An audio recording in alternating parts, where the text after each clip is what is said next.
Sue Archer uses complete command of the watercolor medium to realize the bright, clean colors and strong light that define her work. Her analytical style requires careful planning and thorough knowledge of composition. In this workshop, Sue boosts your artistic confidence with a series of lessons on pigment quality, design principles, and color theory, culminating in a glowing still life of a pineapple. The lessons combine clearly illustrated theory with live demonstrations and practical examples from Sue's personal gallery. You'll learn to cover large areas with transparent darks and add texture as you work. Now let's join Sue Archer in commanding color.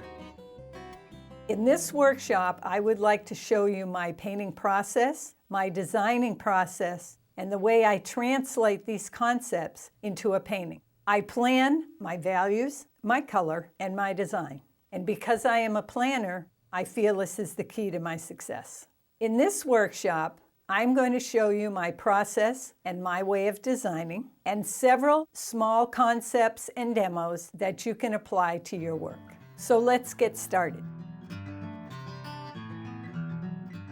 I have a very limited palette, but I enjoy having certain pigments for certain jobs and can rely on them and can mix any color from that. My palette consists of Passionate Purple, which is a real dark, cool red, Alizarin Crimson, Permanent Rose or Quin Red, New Gamboge, which is my warm yellow, Aurolian, Yellow Ochre, and two quinacridrones, Quin Gold and Burnt Scarlet, Burnt Sienna, Sap Green, which I rarely use because I mix my greens, Undersea Green, which is just a good dark, Cerulean Blue, which I rarely use, but occasionally I need it, Cobalt, Indian Throne Blue, and Mineral Violet.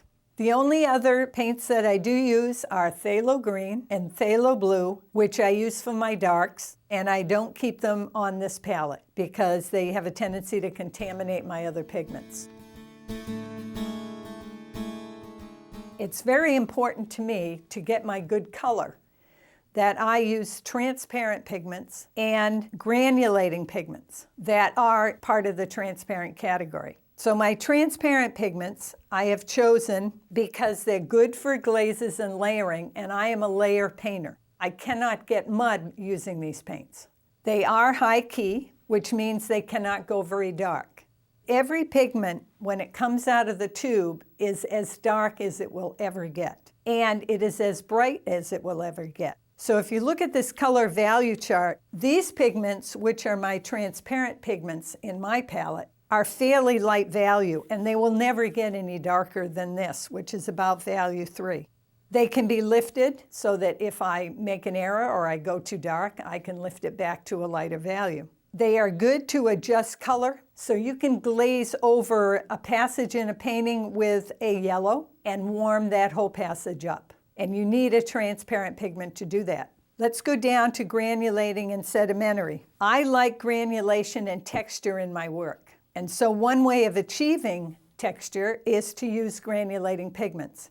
So the blue that I use is Cobalt, and I have a purple that's Mineral Violet, both of which granulate. So anything I use with these two paints and a color that I use to mix with these will granulate, which is what I want to happen. These will flow on wet surface on the paper, not as well as the transparents do, but they will flow. They are also weak for darks. So this is Cobalt over here, Mineral Violet is over here, and this is in the mid-range value. These still do not go dark. So everything in my lights and my mid-range will come from this transparent granular category. I also use a lot of burnt sienna. If you use a lot of water with burnt sienna, it can be a granulating sedimentary pigment. If you use a lot of pigment and very little water, it becomes an opaque pigment down in this category.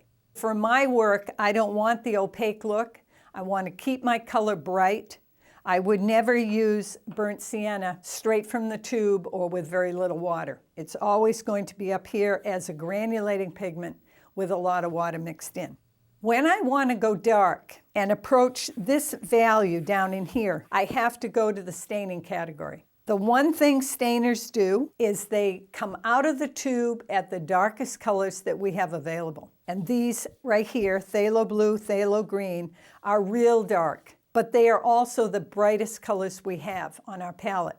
So when I use these in my darks, I always pre-mix them so that they are grayed down slightly so my other colors can sing and be brighter. So for my darks, these are the colors that I will be using. They are all pre-mixed, so they are of a similar value and a similar grayed down quality so that they won't affect my bright colors.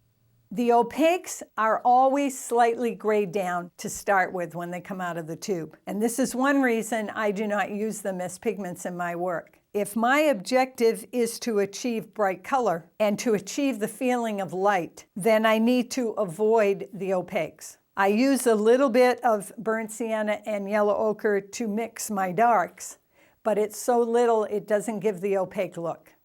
The transparent and granular category are what I use for my lights and my mid values, and then I move to stainers when I go to my darks. And I do use the full range of value in my work. This way I can achieve bright color in my lights and my mids, and good dark color in my darks. I'm constantly thinking warm or cool and playing one against the other. I'm likely to use a very warm wash with a little bit of cool in it, or a cool wash with a little bit of warm in it. And let's refer to the color wheel. The best color wheel that I've found is the Quiller wheel. He has placed the colors in your palette on the wheel, so it's really easy to refer to for people that don't know where the colors fit.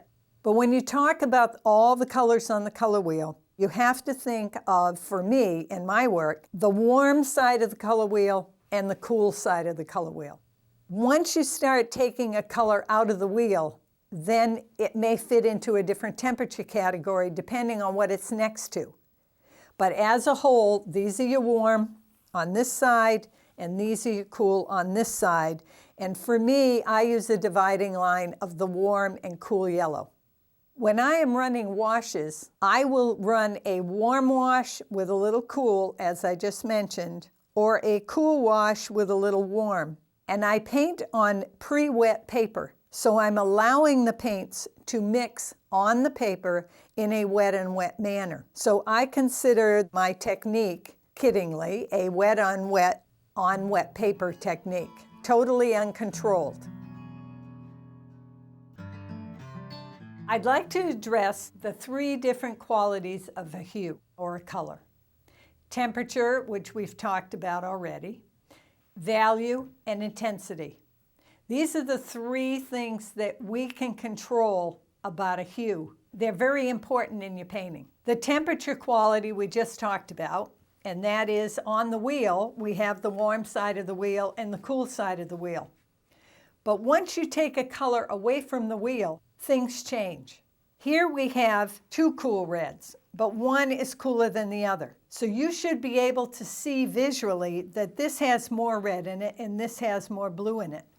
So we would call this the warmer color and this the cooler color, even though these two pigments came from this side of the color wheel. There is a warm and cool within each hue.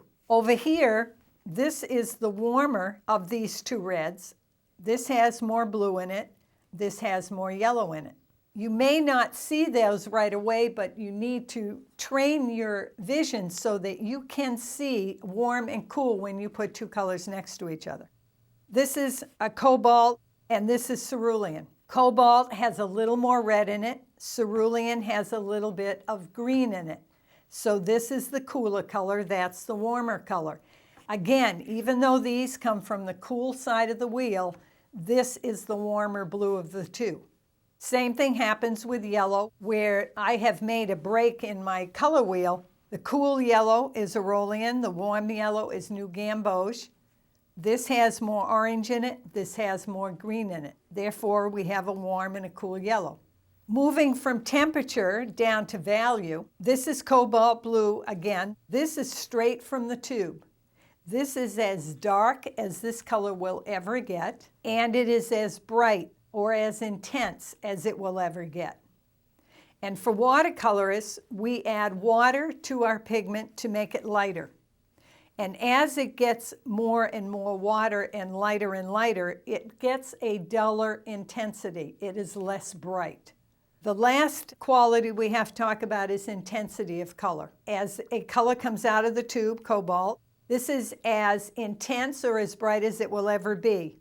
Anytime you add any other pigment to cobalt, it will change its intensity. To gray it down, if you go to the opposite side of the color wheel, you can use burnt sienna, and that will gray cobalt down and bring it through its variety of grays.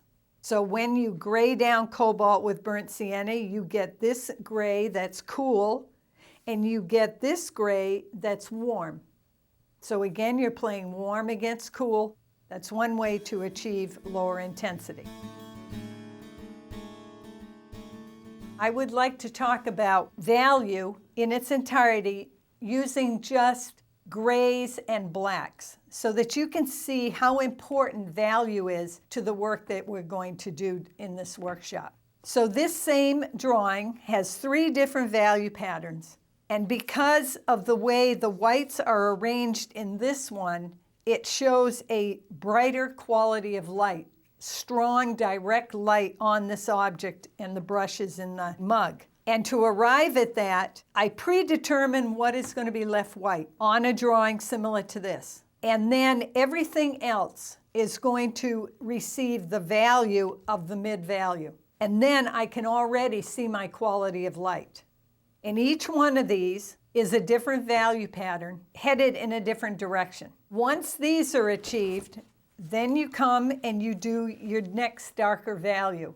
And I like to do my value patterns in 3 values just to get a feel for what it's going to look like. Because when I develop a painting further than 3 values, it's a large painting and it can handle small changes in value. So this value pattern, when I added the darks where I chose to add them, turned into this value pattern. This value pattern turned into this. And this one, when I added darks, went to this. These are not the only answer. I could have done other parts darker, but this is what I chose. And because I like to show a lot of light on my paintings, this would be the one that I would paint. It's important to me to show this light quality and this contrast, so this is the value pattern that I would be painting. A few more value patterns that are very similar drawing to the one that was just here. The brushes are moved around, the pencils are moved around, but you can see by changing the value patterns, you change the whole idea of the painting.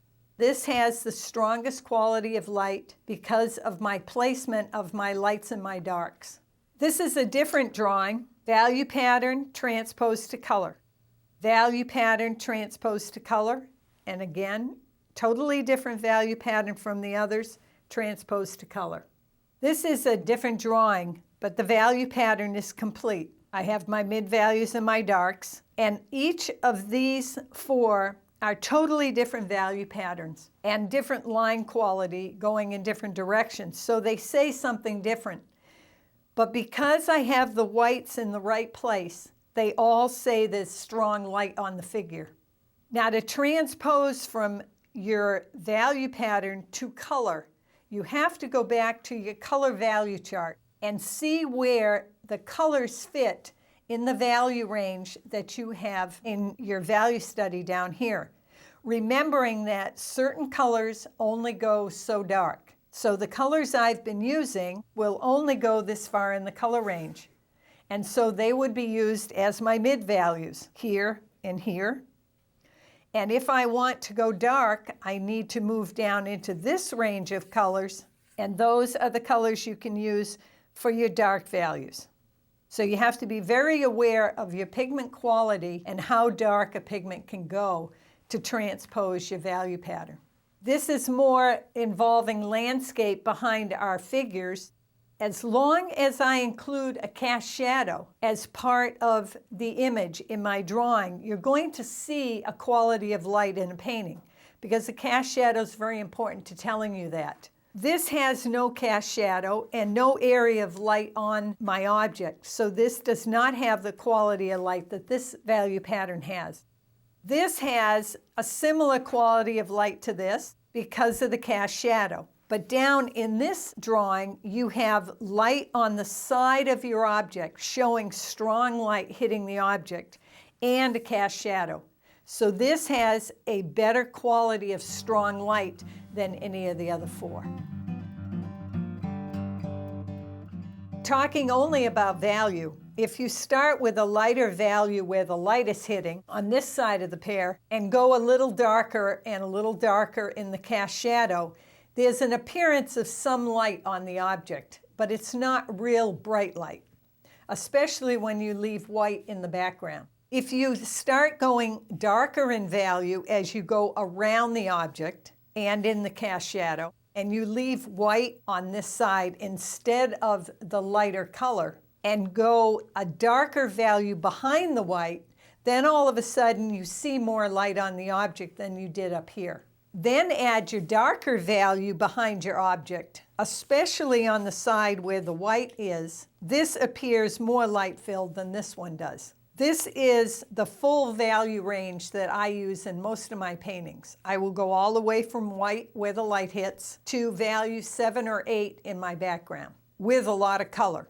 But this is just the way the values work, and now we'll move over into the colors. If I want it to appear green, and I use a light green and then the same hue but just a little darker, and then a cool shadow that doesn't look connected at all to the object, I don't have a good quality of light on this object. This is using this value pattern. Down here I'm going darker, and I had to gray down the color to get darker from this one, but I still don't have a good quality of light on the object. The way I show light on a form, and to give you the brightest light I can possibly do by using color and value, is I use the concept of analogous colors, usually starting at yellow. So on the color wheel, if I'm going to do a green pear, or I want it to appear a green pear or a cool pear, I will start with the cool yellow and work my way through the greens to blue. And then, because this is the back side receiving less light, I use the cooler paint, and in the shadow I use the cooler paint.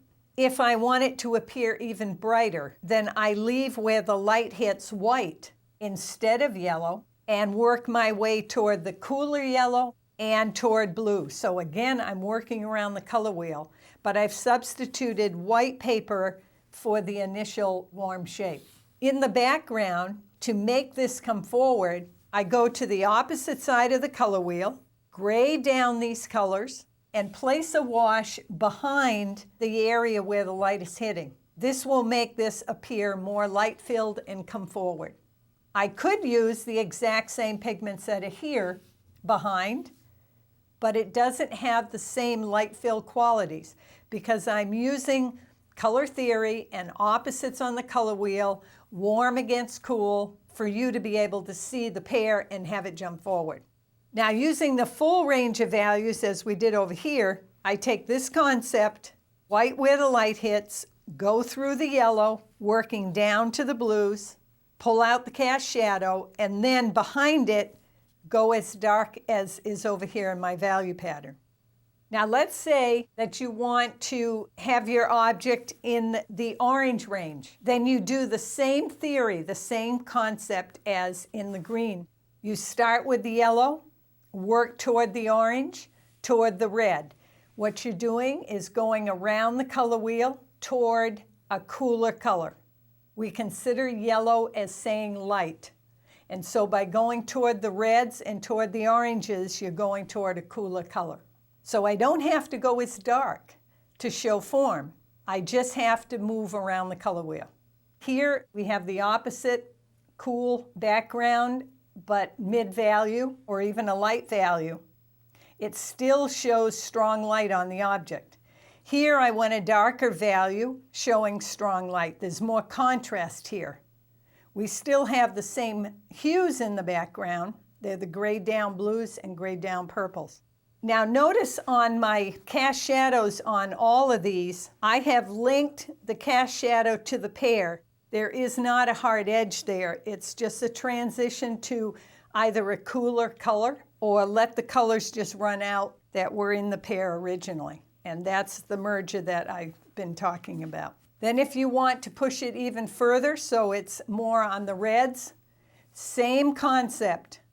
Opposite on the color wheel behind it, starting with the yellow. This time it's warm yellow like New Gamboge, and working your way around to the cooler reds. Same thing here, the yellow's more obvious. The white in this case are just highlights that I'm leaving to give it more brightness. That's another way of making something light filled. And down here, instead of the yellow where the light hits and the highlights, I have left white paper and then went to the New Gamboge and around to the dark red and the cooler red and pulled out the cast shadow. And where the cast shadow is on white paper, it allows you to put any color you want in that cast shadow. We often are taught cast shadows are cool, and when you look at cast shadows, they are cool.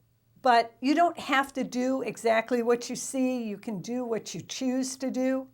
Now in this one, I chose to pull out a green shadow, which is opposite on the color wheel, which gives it more contrast and a lot more interest than one that is a similar color. But they're all linked together by soft edge. I'm just going to pre-wet the shape first, and when it comes time for the shadow, then I'll pre-wet that. Now I still want to use transparent colors, but up here I'm going to choose Quin Gold and Quin Burnt Scarlet so they're not quite as bright as the rest of the pear. That's just my choice. Light's hitting over here, so I'm going to put the warmer color there, move around the color wheel to the Burnt Scarlet and put that there. Now because I'm leaving white down here, I'm going to leave a little white along the top of the stem. So when I go around it, you'll see the light hitting the stem as well. Plenty of pigment, plenty of water.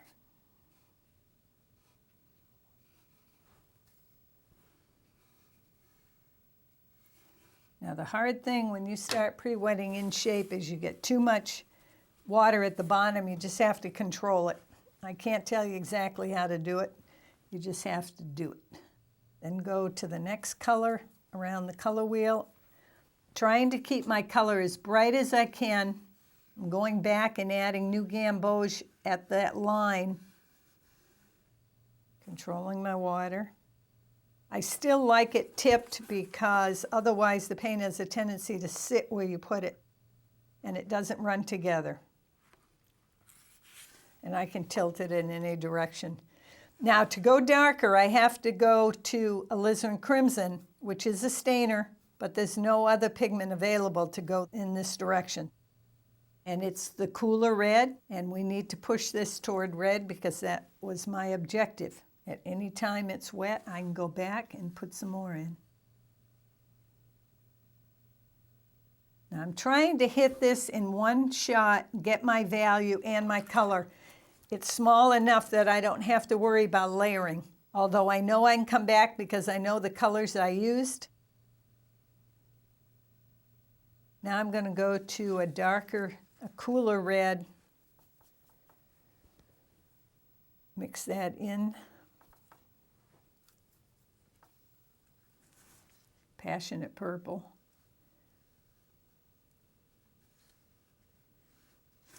And again, do the same thing, go back and get some of the alizarin so that I don't have a line there. Now I could go even further and introduce, and I think we will, introduce a little purple over here. Just a little. Let it run. This will dry lighter, so. The upper part that's drying, I'm going to drop a little water in there, create a little texture. And I think I will use purple with a little of the red for the cast shadow. And I will just pull it right under, connect it to the pear, come out the other side. We've got our values we're looking for. Now We have to soften these edges as it's drying and add a little texture to it. A few of these edges are ready to be softened. Because I pre-wet, there's a lot of water on the paper, and when I soften the edges, it often just takes off. So I will put a lot of water on the white part so that I have the option of lifting if it goes too far. And if I find the white shape is too large, when it's dry, I can always come back and carve it up and make it smaller. Some of it's ready for texture, so I'll add it now and go back and keep drying.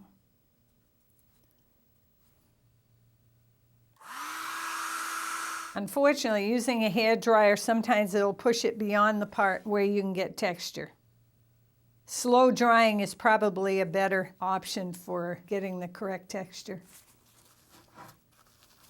You want to be able to see this white shape where the light is hitting. I have two choices. I can go darker behind, or I can go opposite on the color wheel and mix a grayed down version to go behind it to make it come forward, working the warm against the cool. So on this one, I'm going to go with the choice of the cooler grayed down washes behind. Now I'm more interested in this background, getting my grayed down cooler color on this side because of the white shape. This side, I don't really need anything to make it come forward because it's dark enough already. Now I'm going to choose to go to cobalt blue and burnt sienna to gray it down, and a little bit of grayed down purple as well for a little interest. If I don't gray it down, the bright blue could be brighter than the colors I have here, and then I won't get the effect of coming forward that I want. So what's important stays brighter, and then I gray down what's behind.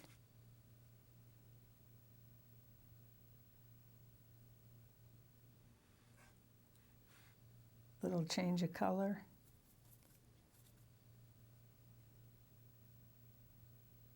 Leave a little white at the top. Want to show light on the stem as well as the pear.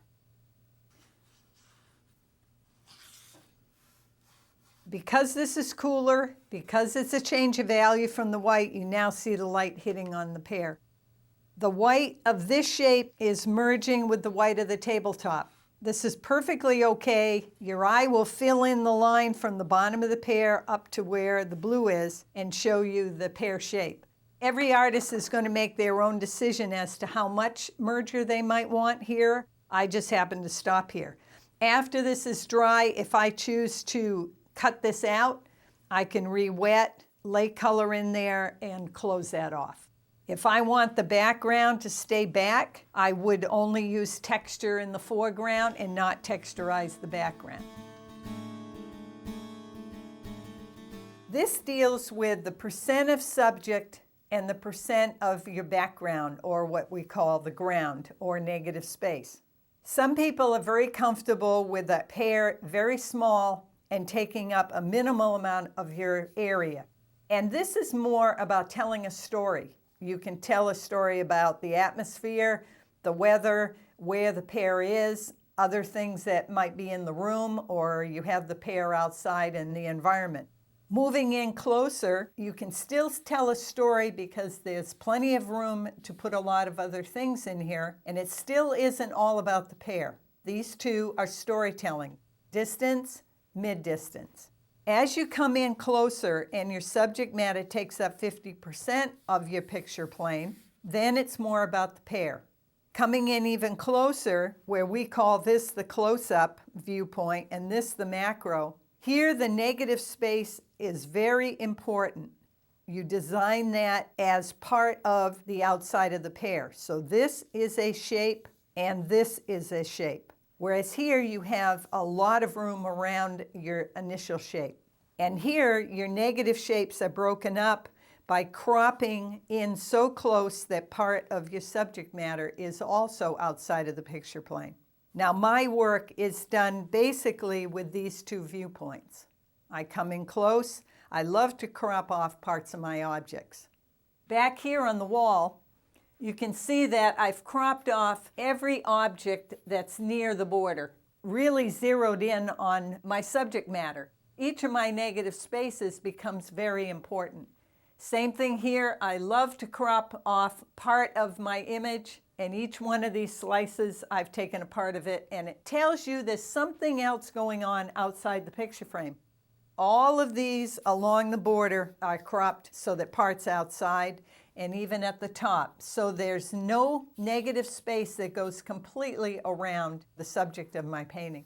And here, this is a colander, and I've cropped in on that. All you see that gives you an idea of what the object is your visual memory knowing that that's what a colander looks like. And the orange is cropped. This section of leaves, there isn't a full leaf up in here. Same thing, I cropped there. And down here with the pears, the side ones are cropped off, and even the shadows are cropped. So the negative space is interesting on each side. Same thing here, all of the bananas are not included, all of the basket isn't included. And I want to make sure that each of these negative spaces is different than the other. So it's up to you as an artist to decide which of these viewpoints is for you and try to design with that in mind. I've been talking about merger or linkage. It's part of designing. How do you do it? We can merge by value, we can merge by color, we can merge with a soft edge or with texture. And why bother doing it? It provides a sense of wholeness. It creates unity. This is all about design. This is what we're trying to do, is pull the whole painting together. Merger and linkage can do this for us. It creates new shapes. It provides mystery because we're not telling everything. It simplifies. It makes larger shapes. And for people who want to flatten their image and not give a lot of depth, this is a concept that they use. What do you do to do a merger? You merge your subject to your background, or you link several objects to form one shape, or you can merge an object and its cast shadow. So let me show you a few examples of how I use merger. I am a hard edge painter, so rarely do I use a soft edge. But I do like to try to use merger or linkage in my paintings. Now on this painting, I have used a merger by a soft edge and by a transition of color and value, 3 ways of merging right here into the top of this bowl. There is no hard line there, and the dark of the back comes in and becomes, through the values, the mid on this bowl. Your eye fills in that line because you know it's there. I don't need to tell you it's there. Several of the red cherries are not fully outlined or separated from their neighbor. So there's a lot of merger from one cherry to the other. And that's done by color and soft edge. Here in the pears, my merger is basically the pear to its cast shadow by the use of a soft edge. So the color comes through, there's no hard edge. Your mind fills in the fact that you know where the pear is sitting on the table. I don't need to tell you that. So this is a way of simplifying this shape and making a more interesting shape. In this painting, these leaves, which are all cropped, the colors and the value are making one large shape up in this corner. And so by using color and value, I have merged these shapes, even though there are some hard edges in here.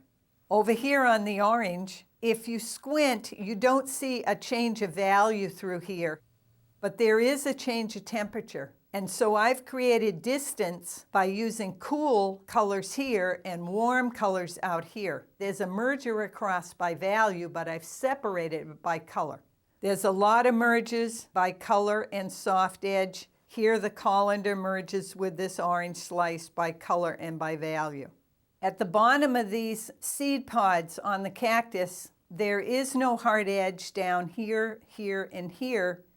They're all merged with soft edge, but I've changed the color so that you can see where the pod stops and the leaf of the cactus begins. But I don't need to show you everything, so I've allowed a soft edge here.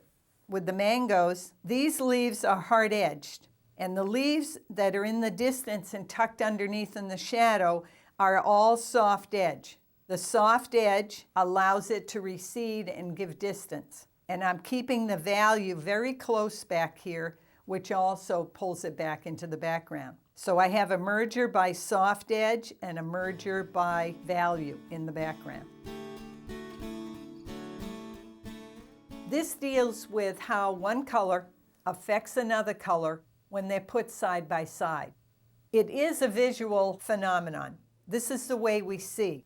Any color can significantly change another hue.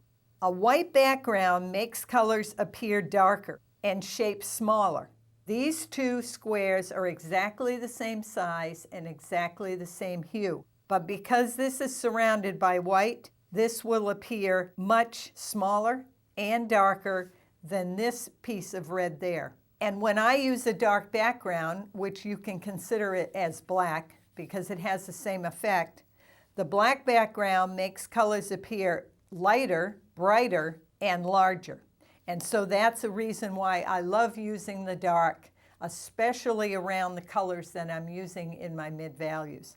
If you take the same color, and in this case, the blue-purple, these originally were the same color, hue, temperature, and value. Putting a warm background behind makes the blue-purple appear cooler. You will see more blue in this and a little more red in that. These are exactly the same hue, value, and temperature again. But because I'm putting the complement behind this one, it appears brighter. They feed off each other. They intensify each other. But if you put green behind green using a same hue, they will drain the color from each other. And that's why this appears more vibrant, brighter, and having more color, even though these were initially the same. Now, when you get to using grays of a color, the same phenomena happens. This yellow is exactly the same hue, value, and temperature, and intensity. We've already talked about what the dark background does, so this phenomena that happened here is also happening down here. If you take a mid-value and gray that mid-value down, a cool gray would make a warm hue warmer and more intense color. And a warm gray behind a warm hue would allow this to look cooler and less intense, since similar colors and similar hues drain each other. So you can take these concepts once you understand them, mix the pigment, the hue, the value, the temperature, and the intensity that you want to make happen in your painting what you intend. And that's what I try to do with all my colors. In this painting of sea grapes, I have chosen to use a palette where I'm playing the warms against the cools, the reds against the greens, which is exactly what I was talking about with simultaneous contrast. Our red pigments in watercolor are not very bright. Their intensity is a little lower than the greens we have available. So in order to make my reds brighter, I need to gray down my greens and cool them down enough so that they intensify the reds. And that's what this painting is all about, is playing the reds against the greens and trying to get my reds intensified. The papaya seed is a black seed, doesn't have much color in it. And because I'm using oranges and yellows here, I have chosen to use blue and purple in the black seed area so that I'm playing this color against this color. And because the values are different and I'm creating more contrast with value, it really makes the painting glow, especially in an area right here where there's so much of them next to each other. In the red pears, I've decided to use a contrast in my cast shadow and push this toward green. But if I had used the bright greens that I used in the sea grapes, for instance, then these reds would have looked really dull and died. So this is very, very grayed down green in the cast shadows. Over in the bananas, the cast shadows are very cool with purples and blues, but very grayed down to make the yellows really bright and pop off the page. And all the metal parts are the exact same colors that are in the cast shadow, just darker, And right next to the yellow, they really play the color so that you see the bright, warm color against the cool. And it makes it much more exciting. And so that's how I use simultaneous contrast. I find it a lot of fun. Color theory is like a game, and you create puzzles with your paintings, and it makes it a lot more exciting, and your paintings have more color in them. We have the white paper to use. We can use it as a color. It becomes very important because the white is the first thing that we're going to see. It draws you to it. Again, this is the way we see, and we need to take advantage of this. We see white or light shapes first. It commands our attention. It brings us into the painting.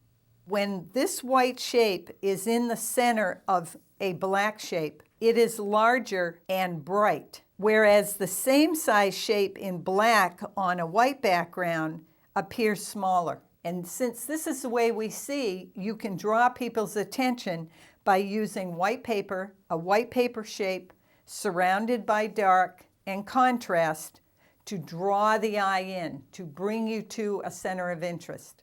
I want you to think in terms of white as a color, and there are different ways that you can use white shapes in your compositions. White shapes naturally occur in the environment or in a still life. If you have a white object, then it's easy to draw it and leave it white. You can change, create, or invent a white shape just for design's sake. And this is what your abstract painters do. If they want to draw your attention, they can use an abstract white shape to do so. You can show light on any object or only show shape and form by leaving white. I choose to leave white to show strong light on an object. And so in this case, this is one that I use extensively in all my work. You can direct the eye by putting white shapes around your composition, small white flecks or just some small white shapes. And you can direct the eye almost like an arrow around your painting. You can use it as a focal point. I tend to move the eye around the painting with my white shapes rather than just a focal point. Neither is right or wrong. It's just a choice of the artist and how they choose to design. You can create irregular small sparkles, which create a feeling of light around your painting.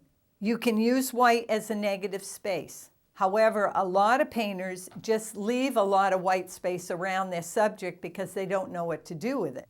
And so they paint their subject and then they have this huge area of white around the subject. In that case, white's not effective. But if you plan your negative shape and you make it interesting, then leaving white works very well. You can use thin white lines of absolutely dry white paper. They separate subject matter from the negative space and they flatten your imagery if that's something that you want in your work. And you can use it for highlights on shiny objects. In this painting, I've used white shape mainly for showing where the light is hitting strongly as it's coming through the leaves. They're little intricate white shapes, and each one is different. I make sure when I design them that they are that way, whether they were in my original reference material or not. So everywhere where there's white, the light is hitting, and that's what my intent is in this particular image. Here, my white shapes are used for several different reasons. One, I have a highlights. These are all white paper. And then the white in the reflected metal is the reflection of the white tablecloth that is under my still life. Down here, where the light hits is white. I've left a few areas of highlights, and the white shapes down here, which are negative spaces around the cast shadows, are each designed so that they're different and interesting. So I consider this my negative space, leaving white. In this painting, again, as I do in almost all my paintings, I'm leaving white where the light hits, so it shows very strong light. It's also on the leaves for the same reason. But along the front edges of these leaves, I have left a white line, pure white paper, but very thin line, so that it brings that edge of those leaves forward. And in the back, there is no white line, and some is soft edge, so those leaves are lying down and going back. In this painting, these objects, the chair and the ottoman, were a wicker color. They weren't white furniture. But I chose to leave white where the light hit. There was a pattern in my reference material on this pad that's on top of the ottoman, and I chose to treat that with white as where the light hit, and then just with a colorful wash. The wall in my reference material was blue. Again, I made the choice to leave white where the light hit. These were white flowers, and so they were treated as such with colorful grays where the light wasn't hitting, and white where the light hit each of the blossoms. There are some thin white lines in here just to indicate that it's a pane of glass. It gives the feeling of glass, and so I utilized white again for that reason. So I made a choice about where I left white and why I left white, and it's a very complicated painting for that reason. And lastly, a white object on a white table, choosing to leave white where the light hits. So we have the white object and the choice of leaving white. So this white where the light hits on top of the eggs and in the areas on the carton and the negative space around it, all designed to be effective and interesting.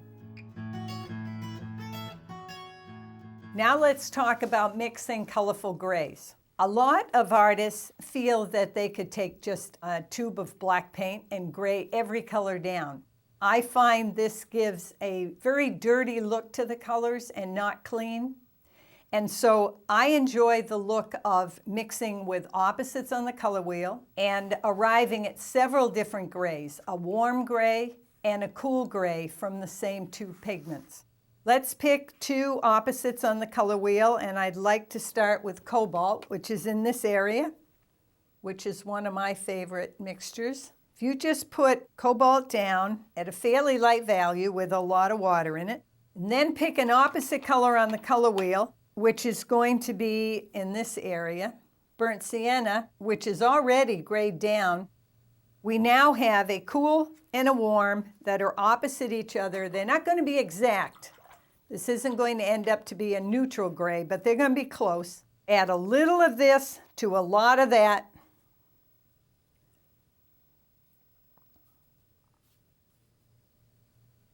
And it will immediately have grayed down or changed the intensity of that pigment. It's still cool, but it's not as bright as that cobalt mixture right there. Bring a little more.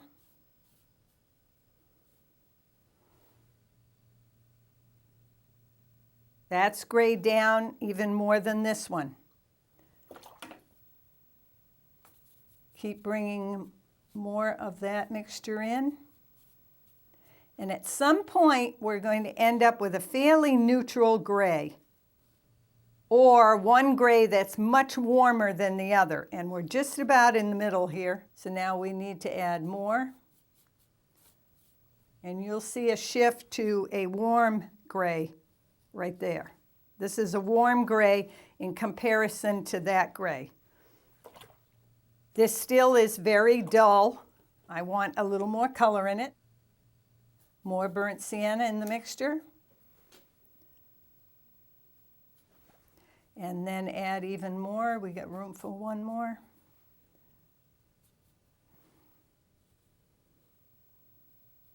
It's a little difference in value, which doesn't matter. This is grayed down from that. Now, if I was to paint a white object with these grays, I would use this gray and this gray together, so I'd have a warm gray and a cool gray. Now, another combination I enjoy is purple, grayed down with a yellow on the opposite side of the wheel.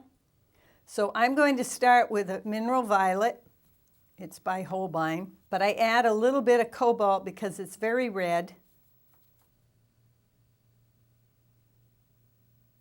I want to push it more toward purple. Whoops, a little too far.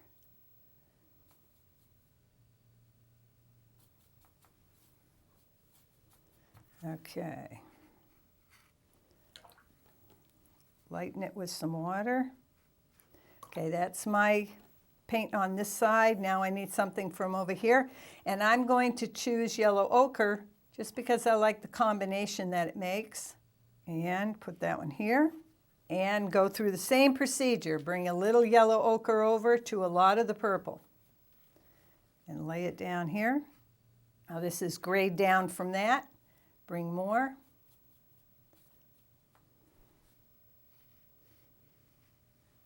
And more.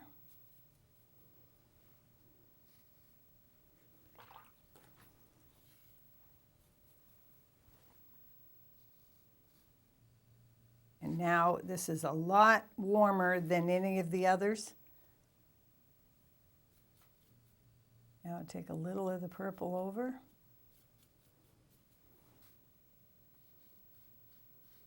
Now we're getting back.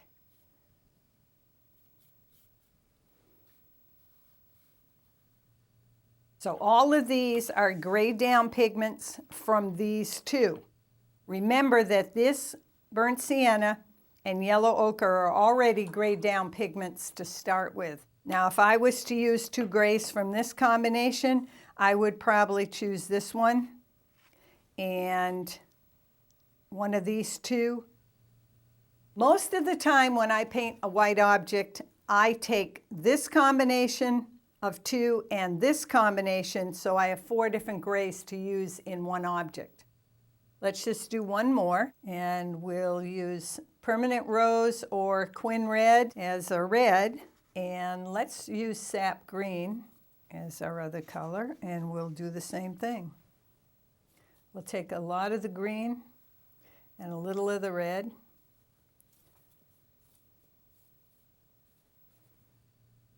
This is a real good way of graying down greens to use in landscapes. Just take a red on your palette and gray your green down.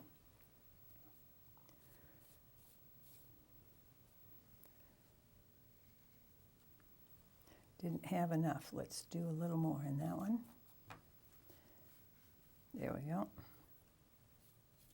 Now a lot of red and a little green. Coming out on the other side.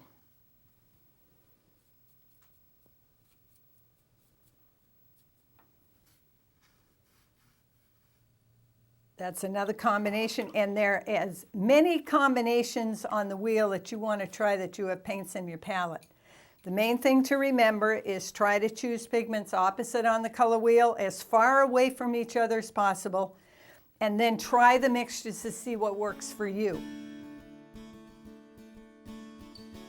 I'd like to discuss a few other ways that people get colorful grays. One is palette gray, where after you've been mixing color for your painting and you have all colors out there and they're running into each other, you can find some very beautiful colorful grays. Since I'm an analytical painter, I control my grays right from the start. So a palette gray doesn't work for me, but it may work for you. Another way is to use a triad. And if you use a triad, there are ways to control that or just take whatever happens. But I'd like to show you a combination that I enjoy using and how I can arrive at the color I want quickly. I like to stay with transparents because this is a white object and I want to stay with light values. So I'm going to use permanent rose or quin red, Aurolian as my yellow, and to complete the triad, cobalt blue, all of which are in the transparent category. Mixing these 3 together in different amounts will give you any colorful gray that you would ever want. But often if you just start mixing this one and a little of that and a little of that and wait until you find what you want, you can calculate this by saying if I want a grayed down blue, orange grays down blue. So first make your orange. So take your yellow to the red and you have an orange, and then gray down your blue. And you will come out with a gray down blue. If I just took a little of this and a little of that, I'd still be mixing. So let's put some blue back here. All right, and if I want a gray down violet, first I make the violet, then go over, bring the yellow over, and you'll end up with a grayed down purple. So you can work with a triad and still get what you want fairly quickly. So it's just a choice. You either use opposites on the color wheel, you use a triad, or you use your palette gray. Whatever works for you and gets you the result that you want. I usually have 6 darks mixed and ready to go in large quantity. Now the reason I pre-mix is so that I can get my values and my intensity of color fairly equal, so that they aren't real bright, so they don't take over the painting, but that they support the colors that I'm already using. The reason I have so much pigment for each color is I'm doing a large area on my painting at one time. I pre-wet it and I apply my dark, and I don't want to run out of pigment while I'm in the middle of my wash. I find for my students that's one of the most important things, because if you run out of your mixture, you have to stop, remix. It may not be the same mix, it may be too bright, it just isn't going to work. And while you're mixing, your paint is drying and you can't continue your wash without a fault line. So these are the colors. This is a dark brown color, eggplant, purple, and then blue, cool green, and then warm green. As you notice, I'm going around the color wheel again, so that as I'm applying the color, I can put 2 colors next to each other, such as blue and cool green. They're going to merge and create a 3rd color. Very similar to the way I did my lights when I put them down in a warm, cool wash. This is a permanent brown by Daniel Smith,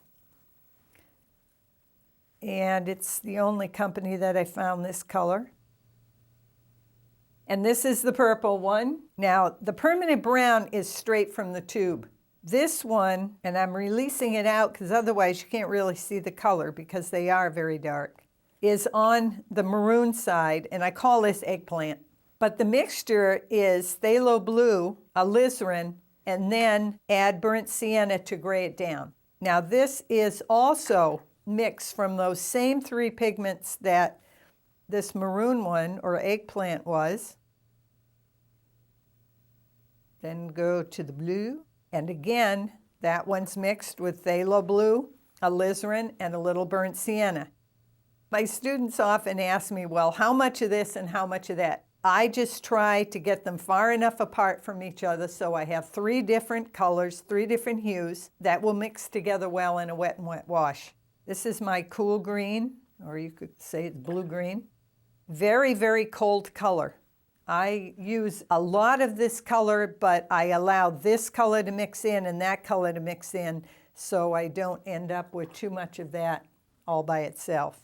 Now, because I'm adding burnt sienna to this group of pigments here, I get granulation. Remember I mentioned about granulating pigments, and I like texture in my work?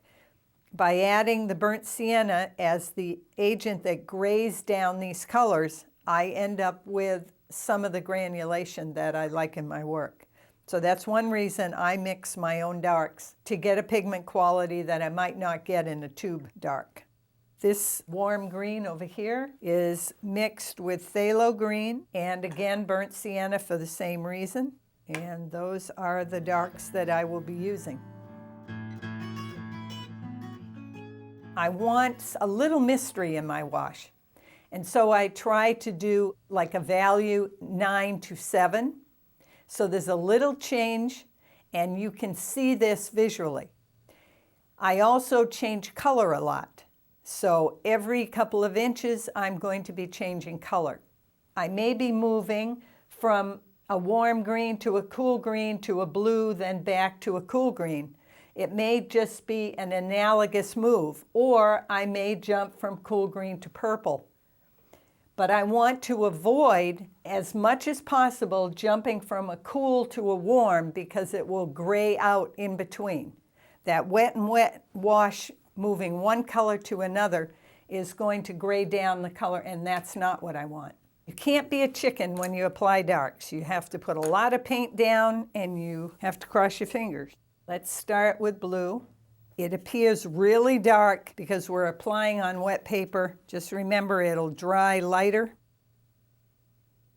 I will place a color and then I quickly go and place another color next to it. I'm almost painting color patches, but I don't consider that exactly because I'm trying to get the colors to work with each other and not be separate.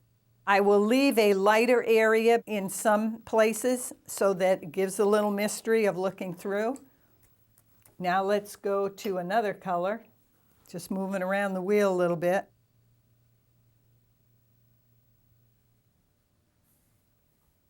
And while it's wet, I can come back and I can also tilt it. There's an awful lot of pigment on here. It doesn't move very far. And as a little caution, when you premix this much, you're going to not want to throw them away because it's almost a whole tube of paint in each one. I live in Florida, and if you leave these pigments out of the refrigerator, you're going to have mold growing across the top. So my refrigerator is full of my darks that are premixed. Instead of adding purple next to the green, which will gray down, start going the other direction. Put the cool green next to the warm. What I'm aiming for is to get some purple in this corner. So I want to go through a transition here.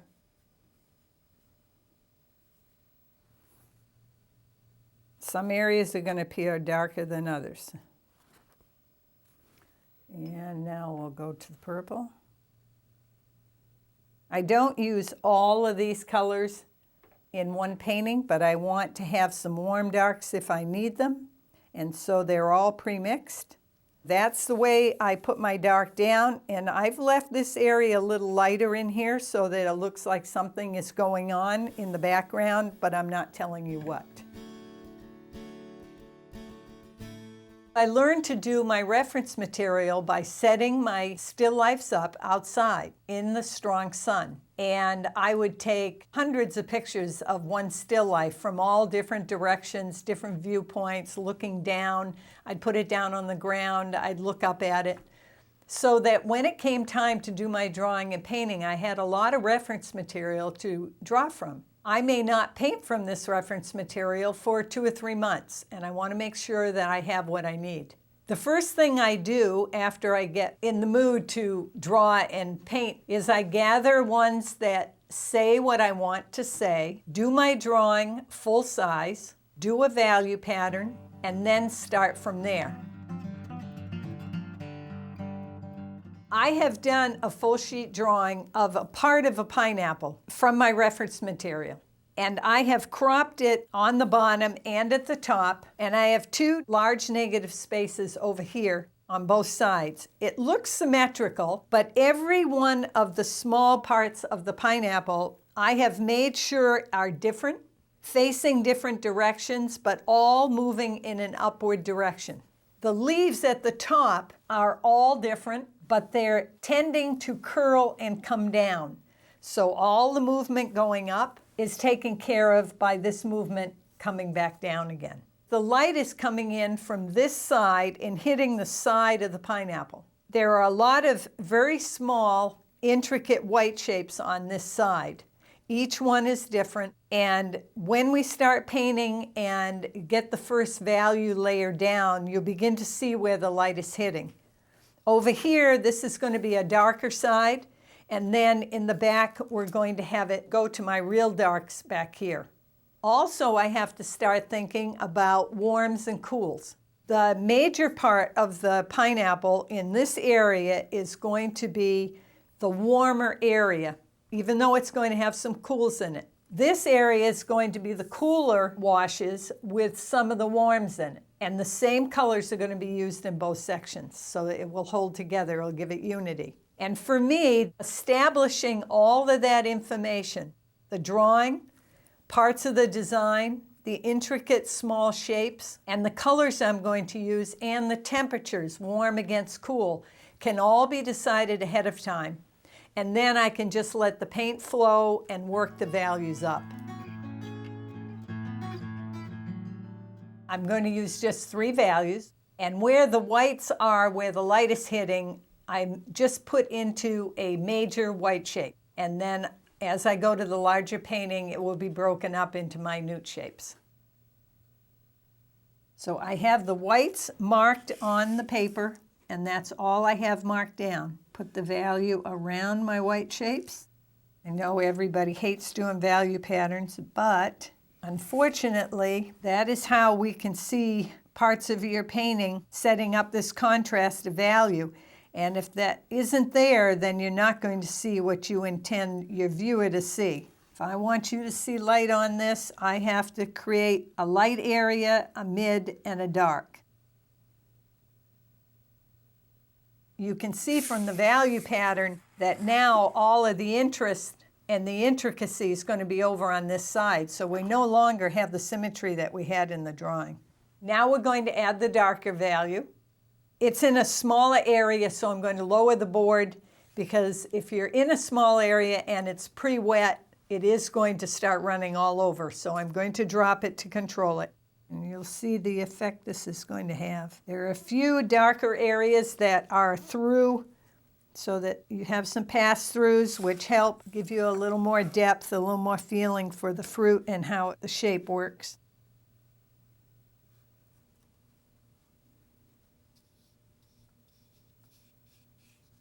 This will be the value pattern for the larger painting that I'm going to do. I'm happy with the structure and the way it's going to look. Now when I start transferring this to a larger painting and to color, I only have 3 values here, but I'm going all the way to value 7 or 8. And so within this range, there will be a lot of values in my mid value that aren't shown in here.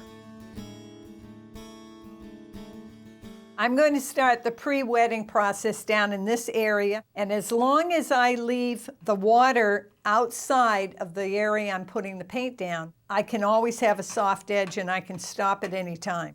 But the first wash is the most important one. It sets the colors for the whole painting, and it's the first layer of value. Some areas in here are going to be a little warmer than others, and I don't stay inside any lines. I just put the colors down and then work with what I have when I'm done. Okay, now that's about as big an area as I can handle at once. Put some of the colors I'm going to use out on the palette so I can just reach for them when I need them. Quin Gold, Cobalt, and then some Mineral Violet. I use an awful lot of purples in this.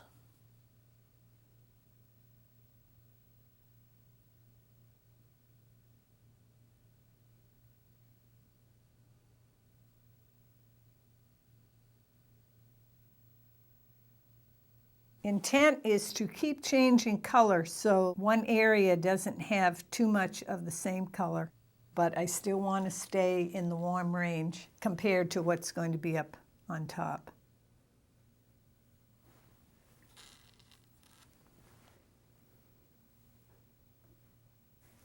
That was a white area, so now I just lift it and keep on going around it.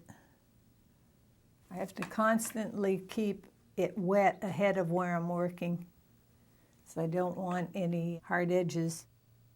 I just want color change.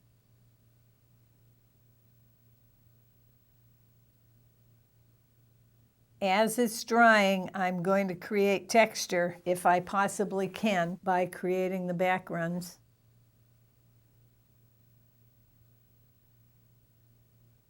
I'm trying to put the yellows to the greens to the blues and purple near the blue, but it doesn't always work out. When I come back in the second layer, I can take care of if it starts to gray out like it's doing there. I can bring the color back. It gets so intricate in here that the colors start running into each other. I'm trying to keep them separated, but it doesn't always work.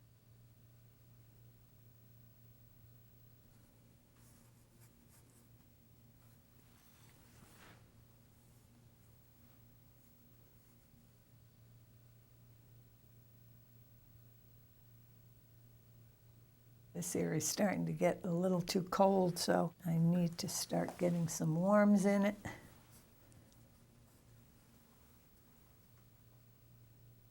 I will keep pre-wetting a larger area in this direction and just let that area go. Over in here, there aren't any whites, so I would just pre-wet the large area, and I can just let the colors run into each other. I will place some colors where I want areas to come forward. We'll get around those little whites and then start working on the larger part of the wash. I know I want a section to come forward there. So all I'm thinking about at this point is to just have color change. Yellow's where I want it to come forward, but I'm not having any hard edges. I'll just work with what I get. Placing the blue next to the purple so that the purple won't get into the yellow, and I can bring the yellow into the blue and get my green back. Need to work around a few more of the whites right there, and then we're home free into the larger wash.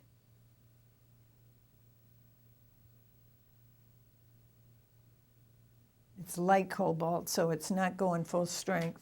Cobalt isn't really that bright. It has a tendency to gray down when you mix it with the yellow.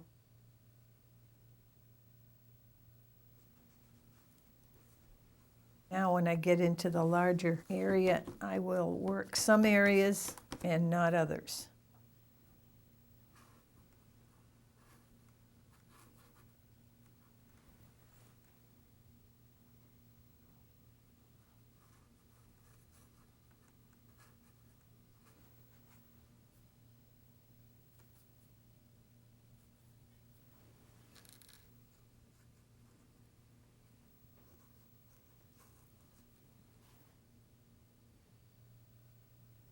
That grayed out too much, so just lift it and we'll try it again. Better. Go back and see if I can create texture because it's starting to dry. And I may be too late, but I don't worry about it. I can get it on the next layer. Also, at any time, if I choose some of these whites, I could soften an edge, because once it's dry, it's not as soft an edge. But I don't worry about it. On the pineapple, they have a tendency to be hard-edged anyway, and so a few would be good for variety, but other than that, I'm not too concerned. This area I want warm, so I just lift what's there.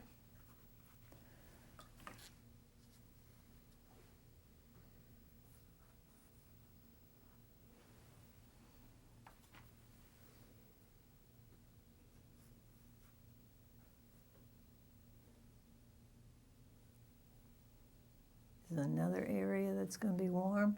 And at this point, I just let things run into each other. Gives me more interest and unpredictability. Plus, if I really didn't want it to run, I can leave some little white line areas and fill them in later if it's important.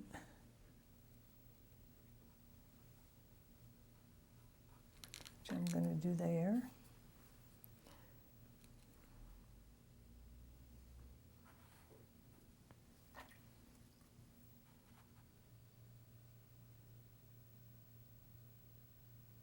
A little bit too much is going into the yellow, so while it's wet, I'll just lift it. And put the yellow back down, and it'll push out into the purple. Need some blue there because of the purple. Now, at this point, I would make sure that I get the texture, and then I'd go back and start over there and work over again. But I can get a few more things over here.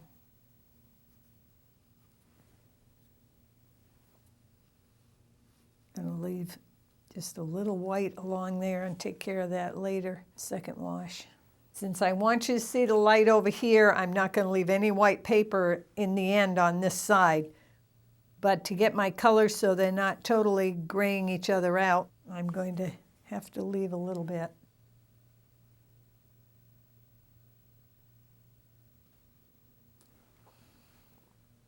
Let some of these big backgrounds happen. They'll add to it in the end. And if I keep the edge of this wash wet while it's drying, I won't have any hard edges, except where I want them.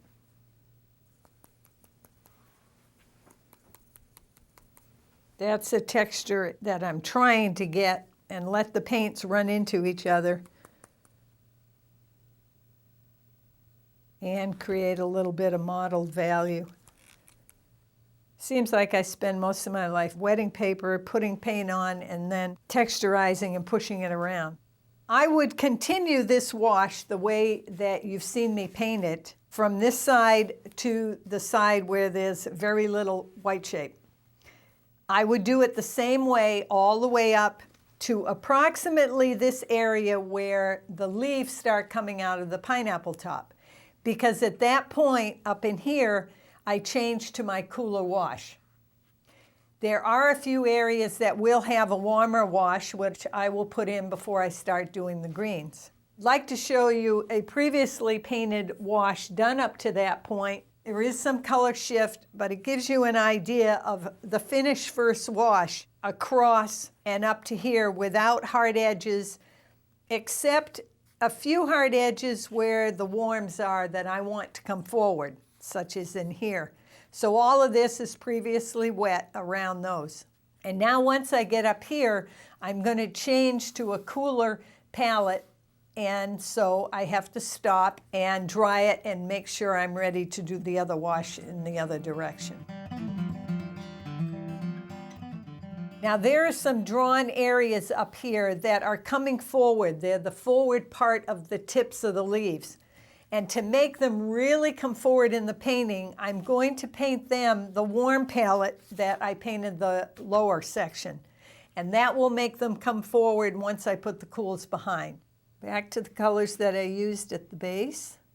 I will probably introduce a little of the permanent rose. So the tips are going to be a lot warmer than anything else.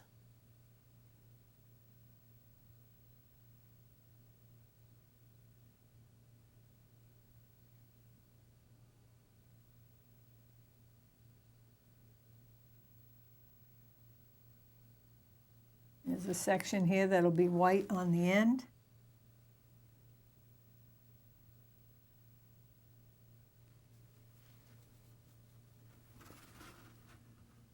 Put some warm green in for transition, because it's going to be the cooler greens behind.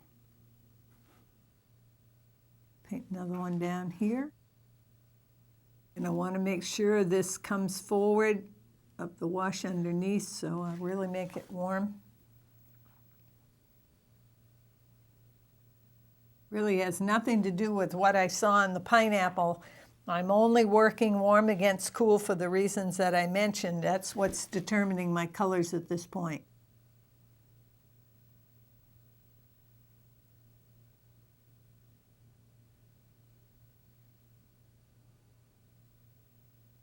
Let's see. That's going to be warm there. So we'll put in this one. Same reasoning over here.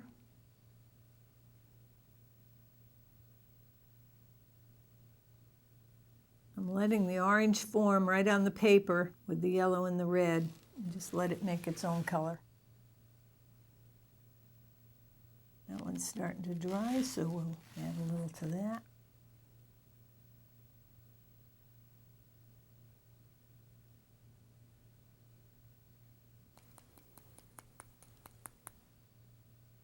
It worked out really well texture-wise.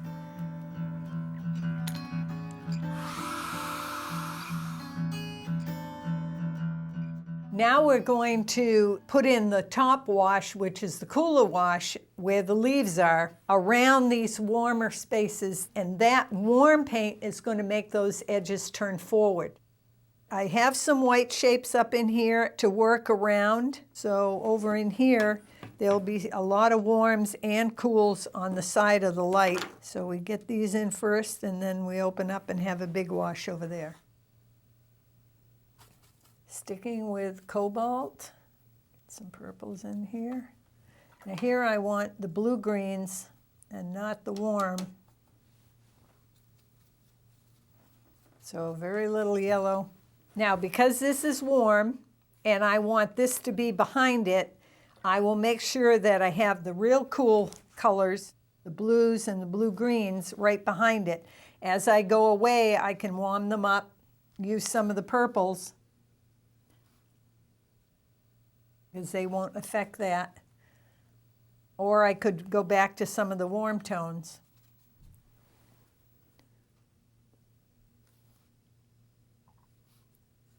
to stick with cools, and then I'll go to a warmer green as I get out here near the white.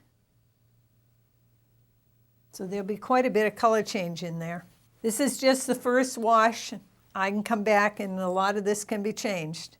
So that's nice and colorful. Now this section here is behind this one and behind that. So this has to be really cool in here. Again, this is the first wash. I'm looking for cool with a little bit of warm and setting the first value. I'll be going darker later, but these colors set where the colors are going to be. Now this area here is going to be the dark, dark area, and so is this and out here where the X's are.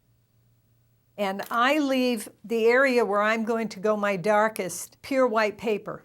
And when I show you how I apply my darks, you will see that I can achieve very transparent darks if I do it on a white surface. To me, it's important to do that. Not that I can't put a value on this area first and put the darks on top. A lot of artists choose to. I just have always done my darks that way, and I just like the looks of them. Later, we will come back and put the dark in here and in these two small areas that I'm leaving white right now. So a wet, fairly large area, working just like I did down at the bottom. I'm just pushing it cooler instead of warmer. So I'm always thinking that way. Put a wash in a fairly large area.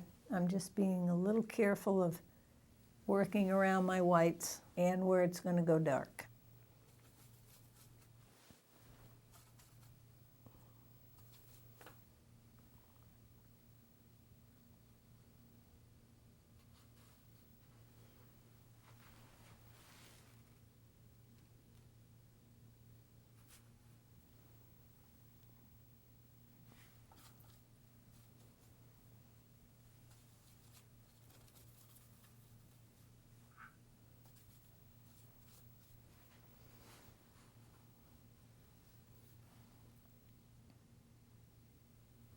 All I'm trying to do now in these washes is entertain you with color change and create a value to work the rest of the painting off of.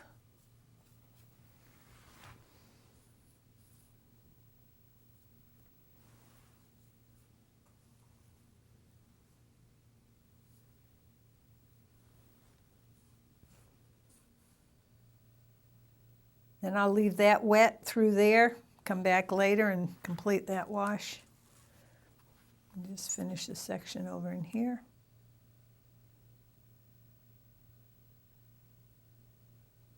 I've heard artists say change your color every inch or every half inch, and I don't stick to any formula, but with the type of painting I do, it certainly creates more visual interest within shape because I don't do a lot of detail in my shape. I let color change and texture say what I need. Even though these are leaves, I'm basically blues up here with blue greens and purples and blue purples. So I put the blue down and then I can push it green or I can push it purple. Now you're seeing me work upside down, and there are several reasons. One, it's easier to reach and I'm not all over the paper getting it dirty and flipping paint on it. You can get it dirty with your hands, or just leaning over and painting way up there is uncomfortable. And I can tilt the paper here if I want to the same way and just work in reverse. It's just a wash I'm doing, so it doesn't matter which direction it's running. Need a little change of color.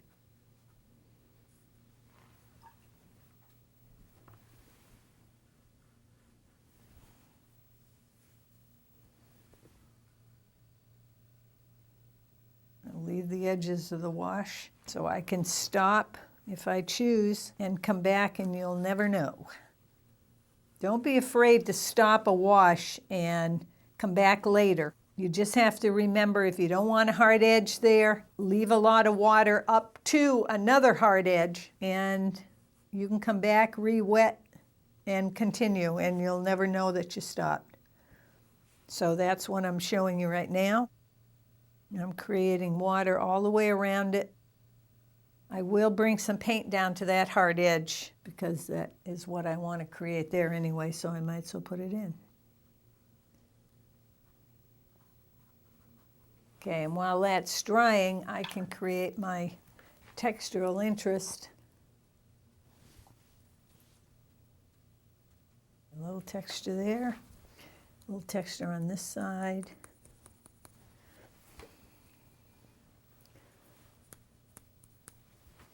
And dry it a little.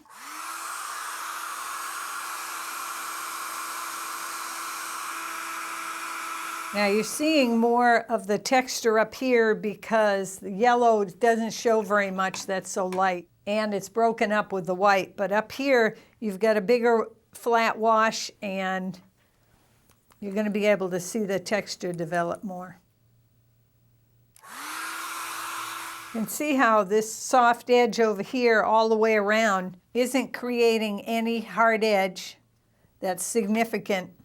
And so after this dries, I can come back, re-wet into it and out into the white space and just keep on painting. So I would continue this wash across all the leaf section and down where it's getting close to the pineapple, down right around in here, I'm going to push the purples as it approaches the warmer section. So there's another transition in here that's just a little more of the purples, a little less of the greens.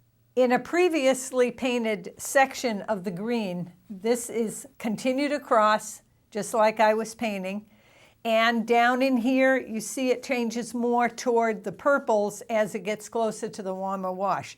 So this is a little transition in here that as I develop negatively painting the leaves, we'll go from the cooler to warmer and then the warmer section. So that's all planned in.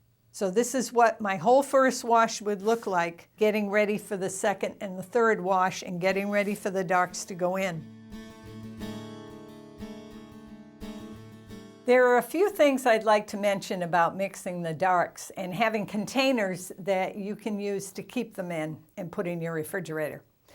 I happen to be using glass containers that are garlic containers. The reason I use these for travel is they have a little rubber seal here and they will seal and won't leak if you tip them. Unfortunately, they are breakable. At home, I use screw-together fly fishing containers that are about this large and about an inch deep, and they screw together in a stack. And there are pill containers that also do the same thing. The problem with those are they do leak and they don't travel well, but they're great for in-home painting and in studio. The Possum palette that you can buy at any art store has these small containers with lids that are also spill-proof. But this doesn't give me a large enough container for my darks, but it may give it large enough for you. The consistency of my paint is about half and half that you use in your coffee. Everybody is going to do it differently depending on how much water you put on your paper, but you need to have it so that it isn't just a runny wash, that it's really thick when you put it down on your palette like that. You should not see it run around like it's uncontrollable. It's time to put the dark value in so that I can make some kind of comparison to my values on the pineapple so that I know where to go. I will be applying a dark to this whole area. The pencil lines on the outside of the white shapes are already established, so you can see where those are. I will start at one end and work to the other. I find if I'm doing a large dark similar to this, I've got a lot of in and outs to do. It's better not to work here and then out here and then a little here. I've got to work in progression to get the wash to stay wet and make a statement of one value that I'm looking for. As I'm wetting, I'm not going right up to the edge tight. It's too time consuming, but I'm making sure that the larger areas that are going to be receiving the dark at the same time are fairly wet and the paper is moist enough so the wash won't dry right away. Give me time to get the color in. So I'm not too concerned. I can fill in those later. I find if I'm painting on 140 that I just do it once, but 300 I need to do it a second time. Also, if I'm working a large dark, like I happen to be doing a double elephant sheet or even a 40 by 60, it's a huge area. I will pre-wet the back as well because that slows down the drying time on the front. So if you have trouble getting your dark down, you might want to try spraying the back of your paper first and then pre-wet the front. On a full sheet, I don't bother doing that. And if at any time I see it start getting a hard line, dry, I'll just add more in front of where I'm going. Now, the choice of where I place these pigments has to do with the colors that are in the area that are adjacent to colors that have already been placed. Down here where there are oranges and yellows sticking out into the dark space, I'm going to go and use colors opposite on the color wheel. So I would be using my cools, my blues, my cool greens, and some purples down in this area. If there are some blues and some greens up in here that are cool, then I might choose my warmer colors up in here. That's a choice I can make as I'm going down the painting. There's some blues up in here. I'm going to try the brown next to it and see what happens. Move to the purple. So I don't want a big brown patch. I let the purple merge in with it. I tend to paint it with the paper flat and just bend it to make it move. When the paint's this heavy, it doesn't want to move very far anyway. The edge of a shape is the most important part of the shape. So spend a little time getting this right, and then just let the big wash go. Remember, I want change of color, I want value, and I want some lighter areas. So I'm going to play until I get what I want. Switch from the brown to the purple. I only did that because of that blue section. Now these are oranges out here. I'm going to start getting back to my blues. So I have to go to my purple first.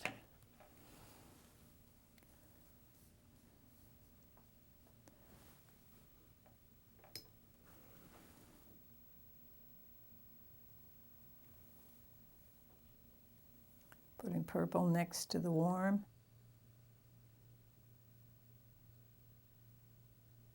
As long as I keep this wet, I can play. Now I'm done up here. I'm not going to come back. Just make sure that I have it the way I want it. So we're working with blue around this end.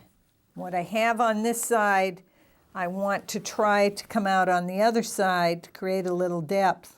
Not that I want a lot, but it's better the same color comes out and then change color. It just has better unity. Now I can go to a purple, not the red. Leave a little bit of light area. Again, come out on the other side with similar color. Change to blue. Change to purple again.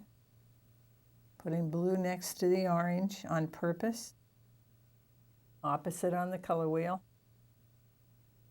And that makes this appear brighter than it really is.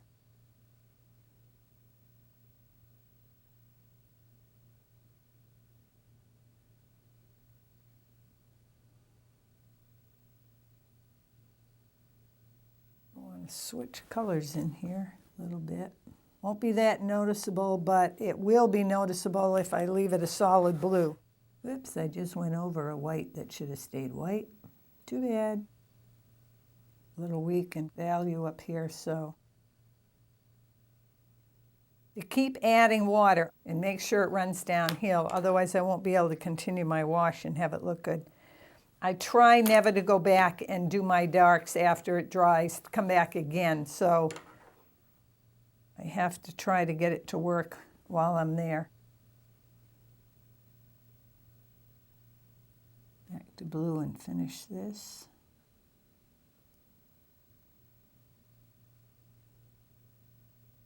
Now, as we get down here, there will be some blue-greens, but mostly blues and purples next to the yellow, and then maybe some blue-green out near the edge. Haven't decided yet, but Let's put a little in, just, I can always change it.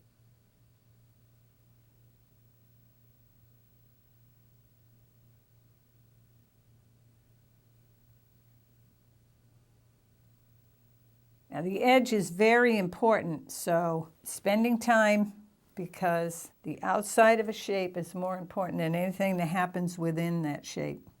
This is the side where you're going to see the light hitting, and so all these little intricate shapes need to be different, but have the character of what I want you to see. I'm just alternating between blue and purple right now, because there's so much yellow and gold out here. So I'm putting enough paint down so that I can continue in, finish it out here, stick a little bit of green for change, and then I'll finish right along the edge. I'm cleaning up after myself because I get it on my hand, then I'll end up on the painting. I'll just work around these and finish it. There's so much paint on here, sometimes I can go pick some up and just move it. I think I'll stop right there. I think that will show you how I can put a large dark down and achieve the value I want with color change and a little bit of mystery.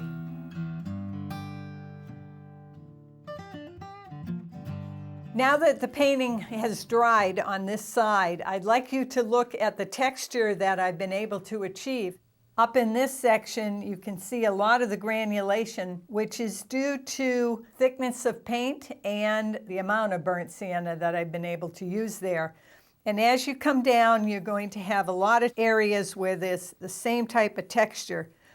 And this is just part of the dark. It gives it interest. When you back away, you can't see it, but as you come closer to look at the painting, it supplies you with the interest. So you have color change, and you have some textural quality, which is what I like about the way I put my dark in. This is a previously painted part of the pineapple so that you can see how the two darks make the center section really jump forward. And now we're going to continue and paint in some of the mid values. Now that I have the contrast of my darker value against my lights and some of my light mid values, we're going to develop another value, and I have this to compare it to. I'd like to start working in this section and develop some of these leaves so that you can see how they're going to curve and come forward. Some of the area needs to be developed darker overall, and then with some negative painting, we can come back and separate a few of these leaves. So to show you how I develop this section in here, I'm going to apply another wash that will have similar colors to what's here, and then I will dry it and separate the leaves in a third wash. Now I know the pigments that I've been using, I'm going to try to place them in the same areas, so all I'm doing is increasing the value, not changing the color.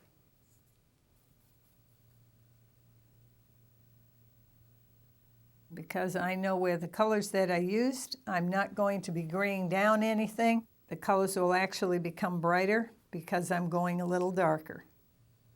And this is a cooler area than this, and this will really start to bring that idea to the forefront here.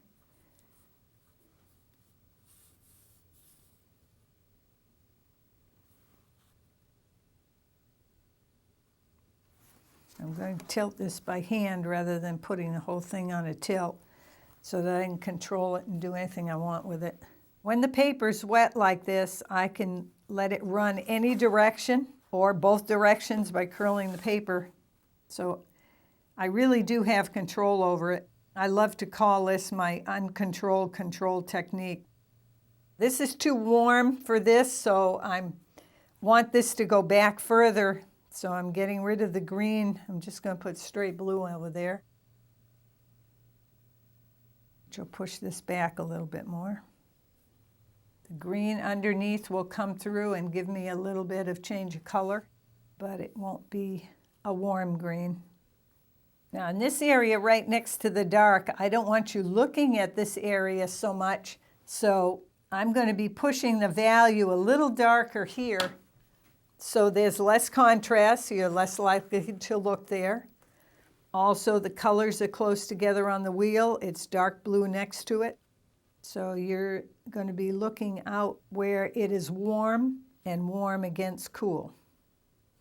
I like playing these little games with color and color theory because this is the way we see, then we might as well paint that way.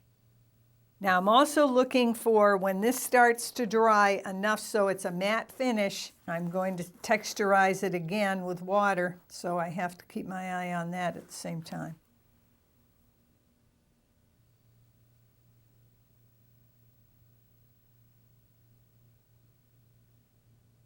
Again, I'm letting the paint flow on the layer of water that I put there originally.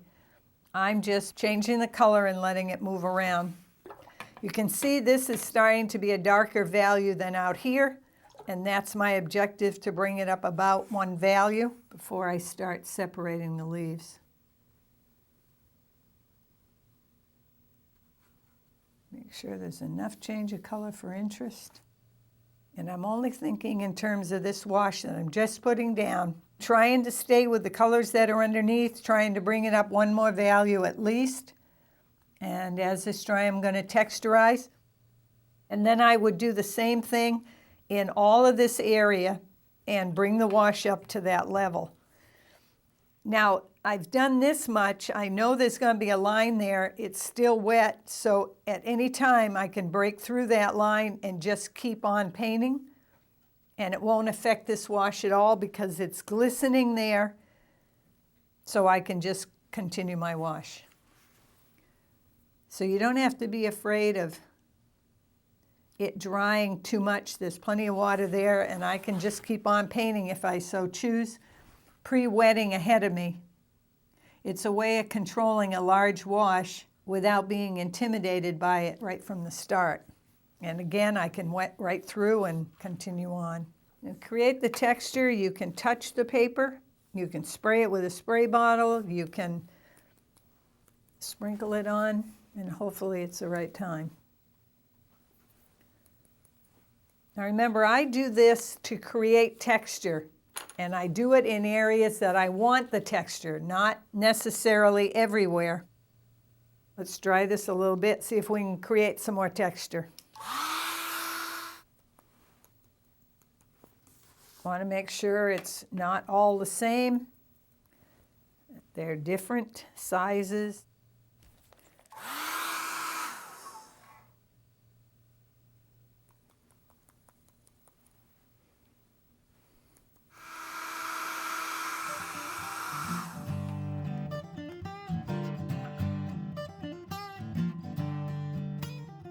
This area in here needs to be a darker value overall before I start lifting some of the leaves out. So again, like up here, this needs to be pushed one more value, and I'm going to keep it in the purples and the blues, and I'm going to include this part of this leaf, and that's why I left that without the greens on it, so that I could tie it to this, give it a little bit of unity and pull it together. So it wasn't just a straight line across. Now it goes up and back down again. What I'm doing is creating a merger by color and changing the shape of the color and pulling it up into the green.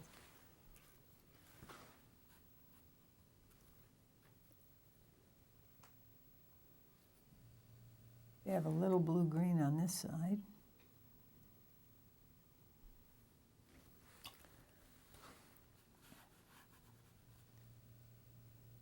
Because I'm going to leave this soft edge, I can come back. If I want light greens over here and then purples, if I let them intermix, it's going to be a gray area. If I let it dry and then put the warm greens over here, I won't have that issue.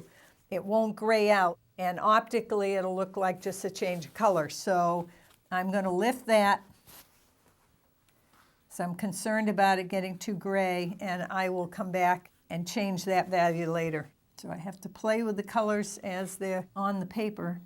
A little cooler behind there rather than the purple. I'll put the blue. That'll make it push back a little bit further. Now I don't like this edge if I just bring water over and release that wash out a little, get rid of that line.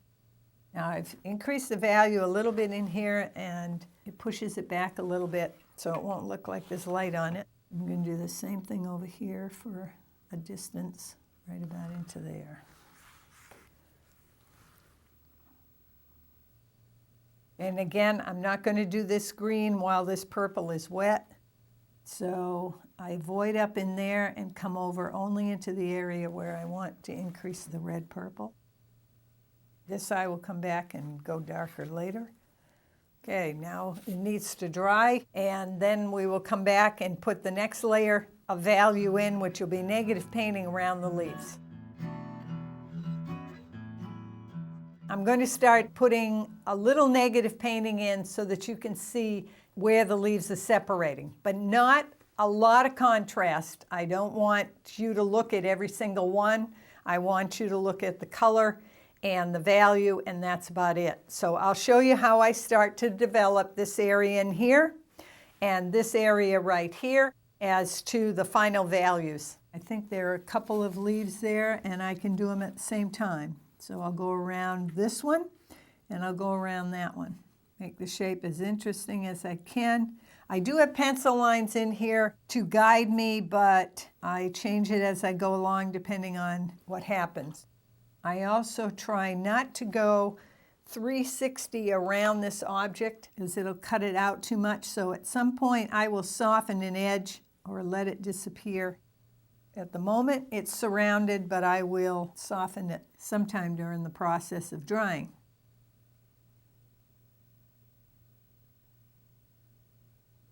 I'm adding value here so that you can see this leaf and make that come forward. I may only end up with a half a value in here.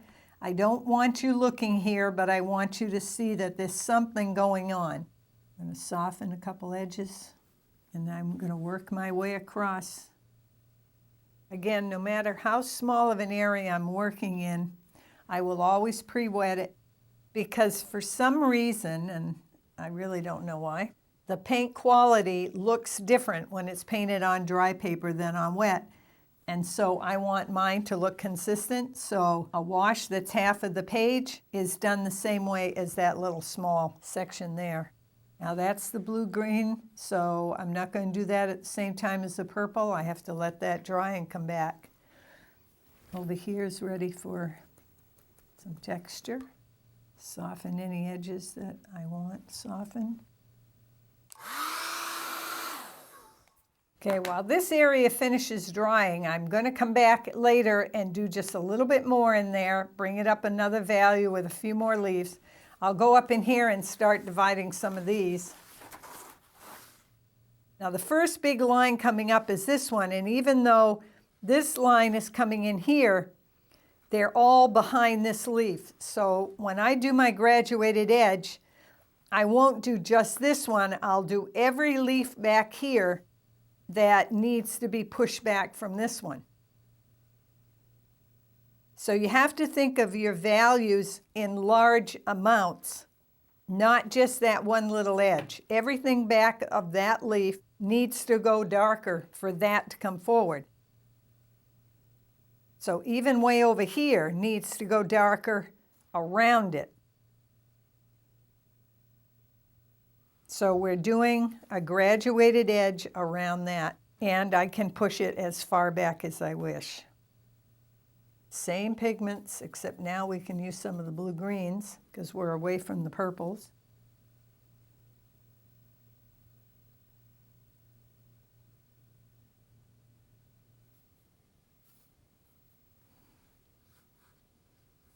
I want to make sure that I don't gray anything down.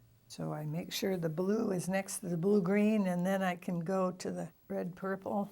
And now I'm going to let it go back to the original value there. I can change that at any time, but right now I'm going to be concerned with this edge coming forward, so it has to be darker behind it. And now over here, I have to consider how I'm going to handle this or come back and do it at another time.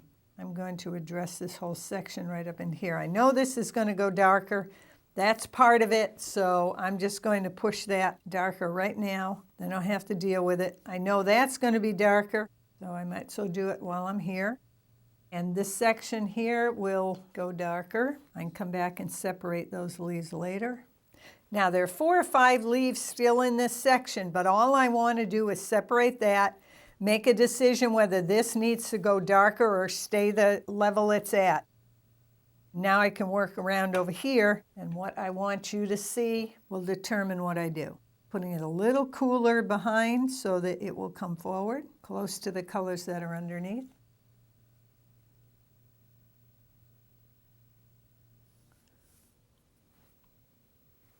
Okay, now I don't want to make any more decisions right now, so just open it up with water so that I can do anything I want with it later. I'm just going to manually make it run and create some texture. Now if I want this corner right there to separate a little bit more than the rest, I don't want to use cobalt because a heavy spot of cobalt will start to look opaque. So I go to my next blue that's darker, and that's indanthrone, which is this color right here. You can see on the palette that's cobalt, that's indanthrone. This is going to be darker. That's straight from the tube, is already darker than cobalt is. And I'm just going to put a little darker color right in that corner only. And that's going to make that corner look like it's going back more and what's in front comes forward. And we'll just let that sit there while it's drying. And I'm going to do the same thing over here because I know that's a corner that I want that to happen. I'm just letting it float on the water. And time to blow dry again. Every time I put a layer in, I look for a way to put texture. The more layers of texture, the more muted this will be. And the less you'll see it, but you'll see the little bit of change of color and value. Now you can see how a little bit of change of value there, a little deeper in that corner, just separates it a little more visually. Let's go back to here while this finishes drying, and we'll bring out another level of leaf. I'm going to have very little change of value on this one. I want it tucked under, and then there's another one over here. First put it down, and then decide on its shape. Now over in here, this is turning under, so it's a little bit darker there. Now I'm just making minute value changes. This area is not that important, but it's my transition. So I want it to say that there's a lot going on here, but you don't have to see it all. Back and mess up some of the edges. While it's still wet, I can put a few little areas that are going to be darker. I can come back and do this later, but I know I'm going to want something there. They can always be lifted if it's too dark. A lot of people say you can't correct watercolor, and I found over the years that there's a lot you can correct, especially in mid-values and darks. You can always make it lighter. You may not get back to white paper, but you can lift and change values. So I know I'm going to want a few little spot darks along there. So while one area is drying, you can work in another. So we're going to make this leaf come in front of this one on this side. I pre-wet the whole shape, but I'm only going to increase the value along that edge. How dark I make this value-wise determines the separation, and I don't want it to separate a lot. I want this to read as one unit, so I'll just step it up a value. And I'm going to go all the way over to that dark area in the corner. Other side, same thing. I don't want to lose this edge, but I still wet out to that. I'm just not going to put paint out there.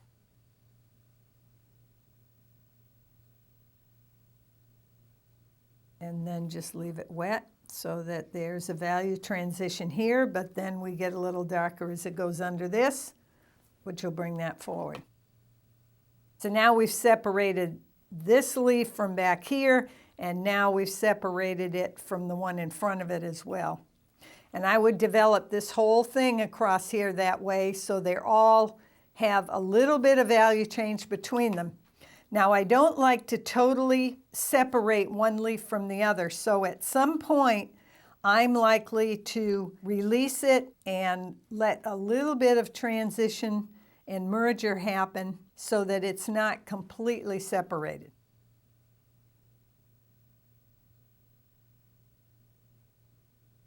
This is a previously painted one at the stage that I was just working, where both of the dark sides are in, and you can see I developed along the purple line, and I have developed around some of the leaves to show you how to separate them.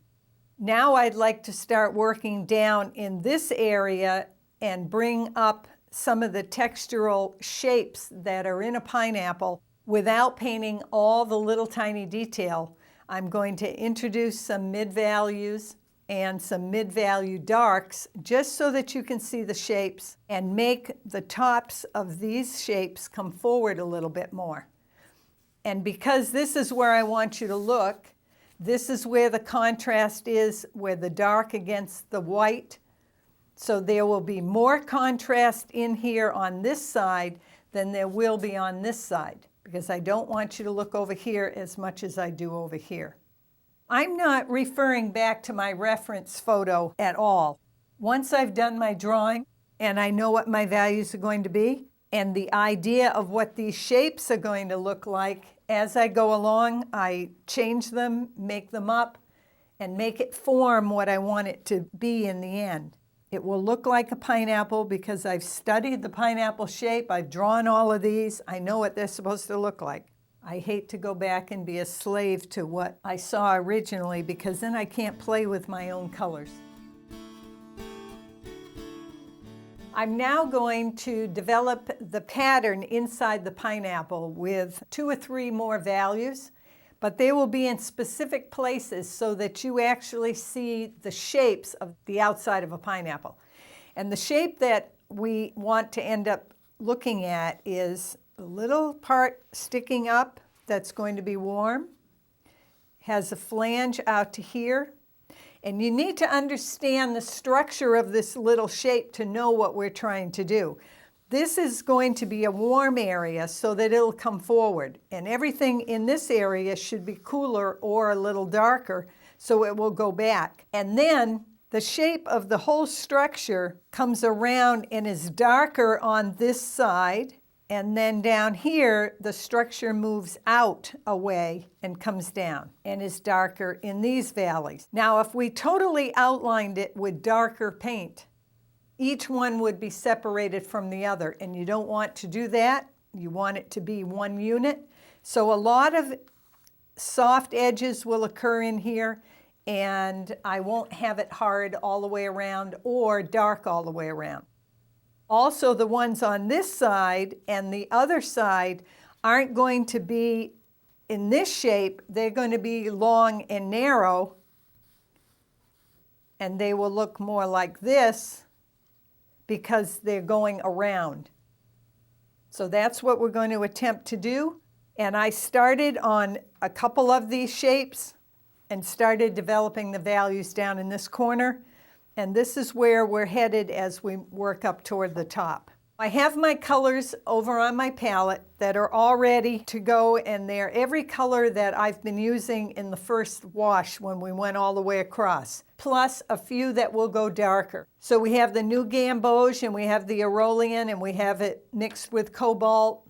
Here's cobalt. I have a little Indian throne so I can go darker. Mineral violet here is mixed in with a little cobalt. I need undersea green, which we mentioned as a dark. There's some sap green mixed with burnt sienna to gray it down, because if I show you sap green on my palette, it's too bright for all the other colors there. So just gray that down with a little burnt sienna. And this is Quin Gold and Quin Burnt Scarlet and burnt sienna up here. So I can use any of these at any time that I want to work. So now we're going to work our way up. And over in here, I want to keep it warm, but I also want a few darker areas to make it look like it's folding under. So first I'm going to leave the tip white. Have to go to smaller brushes here. Put a little more new gamboge in here to make it a little darker and brighter. Then shift to the burnt scarlet to make it turn under a little more so it looks like it's rolling. But I'm not going to be specific. I'll make a shape and then decide how much I want to leave hard edge and how much I want soft. I think I'll put a little new gamboge right there, brighten it up and keep the edge. Now all of this value in here, I'm going to leave as is. And then this is dark because of this edge here, this shape. And do I want any dark up in here? Now I'll just move up here and start developing that. I can come back at any time and put in some more darks if I feel they're needed. A few dark shapes here, I'm going to wet them. I know exactly where I want them, and after I get the shape in, then I'll determine soft and hard edges. Now this is the darker green, then I'll go to the lighter green around the edge. Some of these darks are as dark as out here, but they're not going to appear that they're more an accent, and then they'll go back to the original color. Again, I'm trying to keep the colors in the same general areas that I had them originally. They're just going a little darker. Now, because these shapes are going around, the harder edge is going to be on this side of the shape. So a lot of the softer edge will be on this side. So I logically know that, and so I am going to just release that edge a little. Okay, now this is out against the blue. I want to do what I did down here and make it brighter and darker. And I should have put some texture in here, which I can still do. It's still wet. So I went from a flat wash back to a textured wash because luckily it was at the right time. Okay, now I'm going to do a very similar thing here. I'm going to make it a little more intricate on this one, entertain you a little more.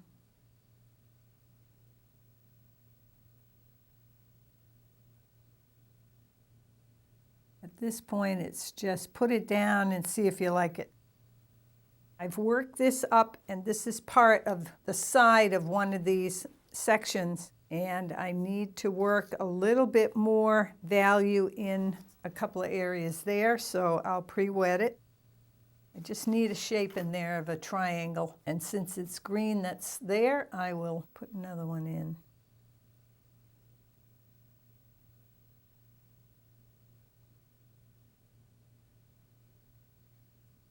Now this line, I softened it a little, but it's almost too hard edged, so I'm just going to lift a little. So we can make a lot of corrections. Go back up here, create some soft edges that have some back runs involved and some more texture. I try never to leave a wash alone.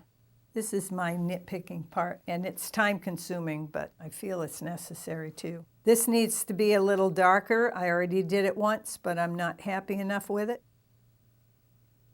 At any time, I can go back and add. This side needs a lot of dark accents for contrast, so might as well do it now.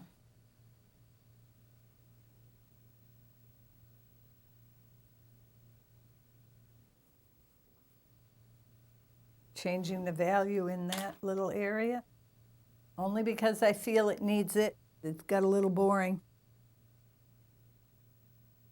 There is no right or wrong here, just a decision you have to make. All right, this is coming forward, then it's turning, and so I have to create something to make that turn, so I'm going to have to go darker on this side, just in this one little area here. This got too solid, so at any time I can change things. I'm going to wet it a little bit right on this side.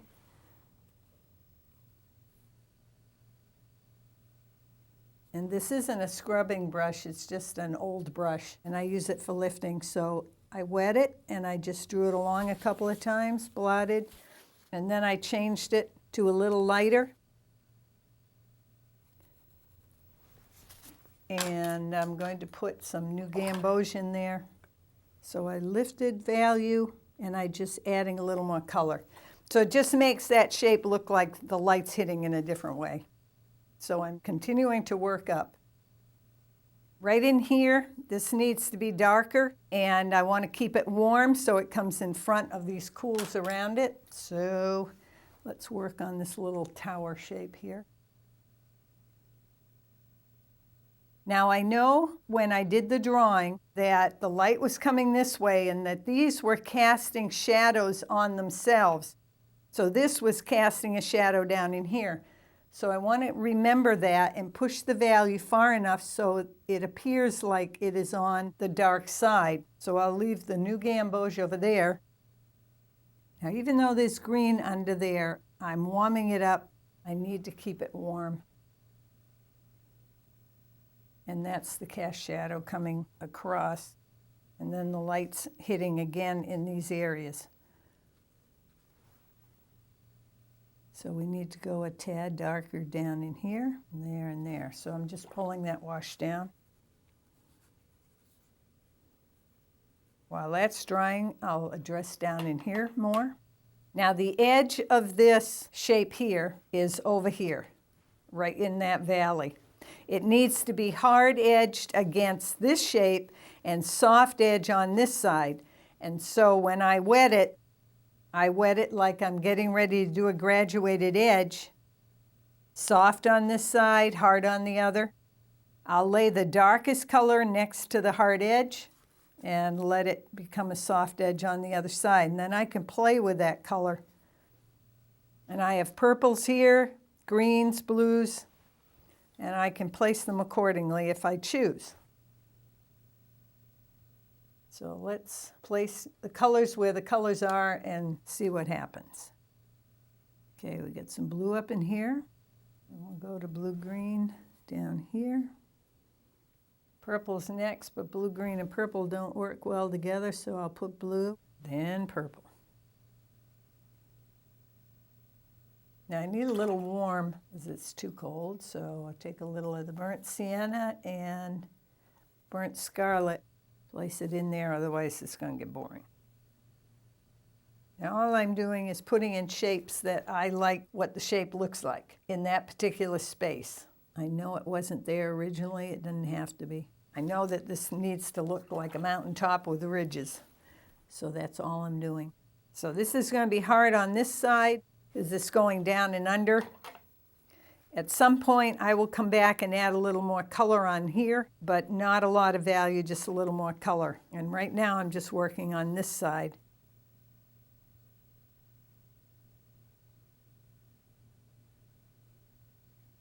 Little of rolling in over here, brighten that edge up. The light's coming this way, so we want to make sure we keep this corner bright. Even though that doesn't show much, it will in the end. Okay, now we're coming around the bottom, and I haven't completely cut it off, and I'm not sure I will. I'm just working my way up and around. It needs a little more right in here, or it doesn't have its structure, so I'll probably connect these two darks right here. All I'm doing is manipulating it so that this shape appears, but not totally, lost and found.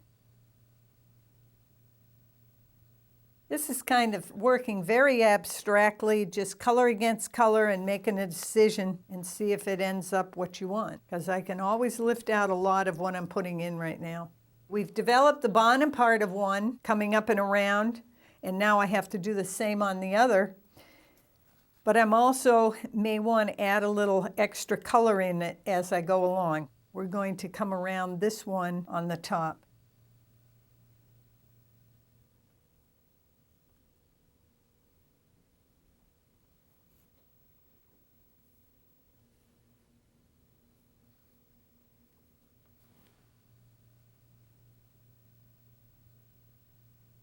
Now come around the top. Remember, I don't want to totally enclose it, so I'm trying to be very careful not to cut it off completely.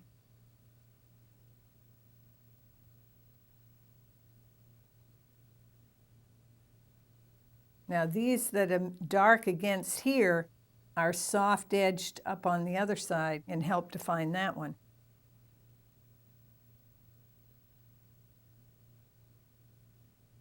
We've come around one, and Doesn't mean that I won't go back in and put a few more darks in there. Just little touches of dark like down here, but I won't know until I develop more of it. And what I do is develop each one as I go up.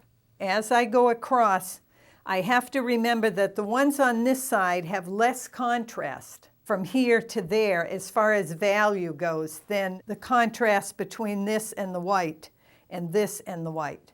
Because I want you to look here, has the most contrast, so over here it would have less. I'd still stay with the same colors.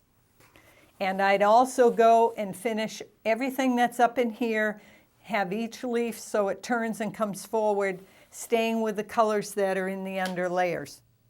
I might do 1 or 2 more layers. It just depends on how far I get with my values and the decisions I make on that particular day. So let me show you in something that was painted prior to the taping on this when it's partially finished across and then all the way across so that you can get an idea of how it develops. The upper section has been finished. This is the interim section where the purples were. A little bit more work is done in here, a few more leaves as it goes back. And then all of these have been separated, as I showed you, with another layer of value or just a graduated edge. And all the warm tips are coming forward because of the temperature. And there are more warm ones on this side with a lot of white left. Warm tips over here, but not the contrast of the white. So this is where the light is hitting. As you come across, each one of these textural shapes are worked out. And as you come across, that's how they're done. This is how they started before I did the second layer. All my shapes, my painted pattern of the pineapple here has all been worked out all the way across. I've stayed true to the colors that were underneath on my original wash and tried to play the warms against the cools. So this is basically finished with values and colors.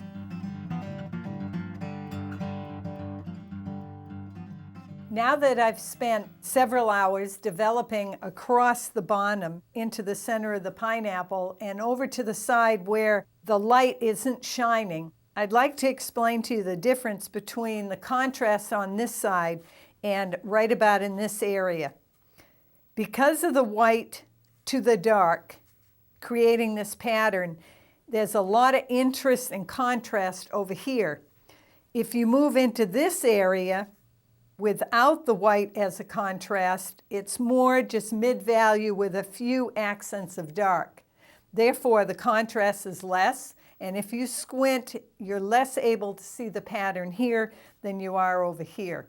This allows us to really see the light on this side of the pineapple. The development of this pattern and layering of the values at this point takes me the longest, and I will spend days developing the whole pattern around here and finishing the leaves at the top. I would estimate maybe 4 or 5 days of painting from here. So to speed the process up for you at home, you've seen me develop this area and its contrast and what I'm doing here and how I'm going to complete the leaves. And I have pre-painted sections of this so you can see how I would finish the painting. At this point, I need to sit and look at this painting for several days and evaluate and see if it's the way I want to say finished. And after thinking about it, this side is too intense colors for me. I keep wanting to look over here because of the warms against the cools. And I want you to look here. So to change where you look, I want to put a wash of cool purple, a very light wash, like a half a value, over this section of the painting to cut down the intensity of these colors. Since this is basically warms and greens, and I've been using mineral violet makes a beautiful wash, like a quarter of a value. It's very, very light, but it's enough when you're using transparent watercolor to put a veil of color over other colors. And I would mix up a whole container full of water that looks that value. And I would take a huge brush and do it over this whole edge. I'd pre-wet it and then just lay it on and get out and let it dry. And that is probably what I will end up doing on the final painting. But I need to have time to look at it and think about it and then attack it. Here is the final wash over the section that I felt needed to be calmed down a little. It darkens it and it grays it down.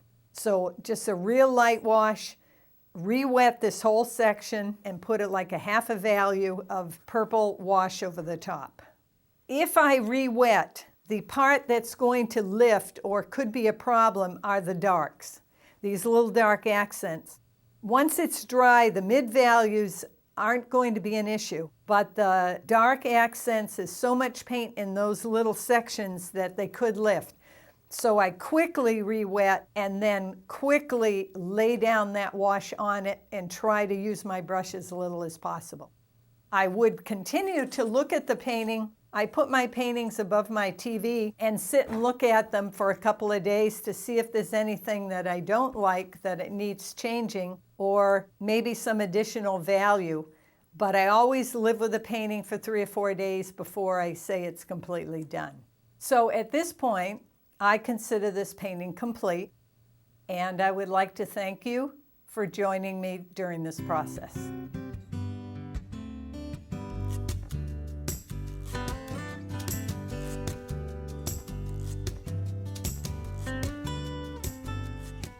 Nope. I forget, it made a noise while I was trying. Just a minute, I'm wound up. Darn it, she noticed, I was waiting. Come back the way you came. Yeah, except it wasn't what I wanted to say. Oh! Yeah, that's a wrap. Cut! We're gonna keep that. We didn't have an outtake, did we? Oh. Oh, I was on film? It was, wasn't it? I was dancing.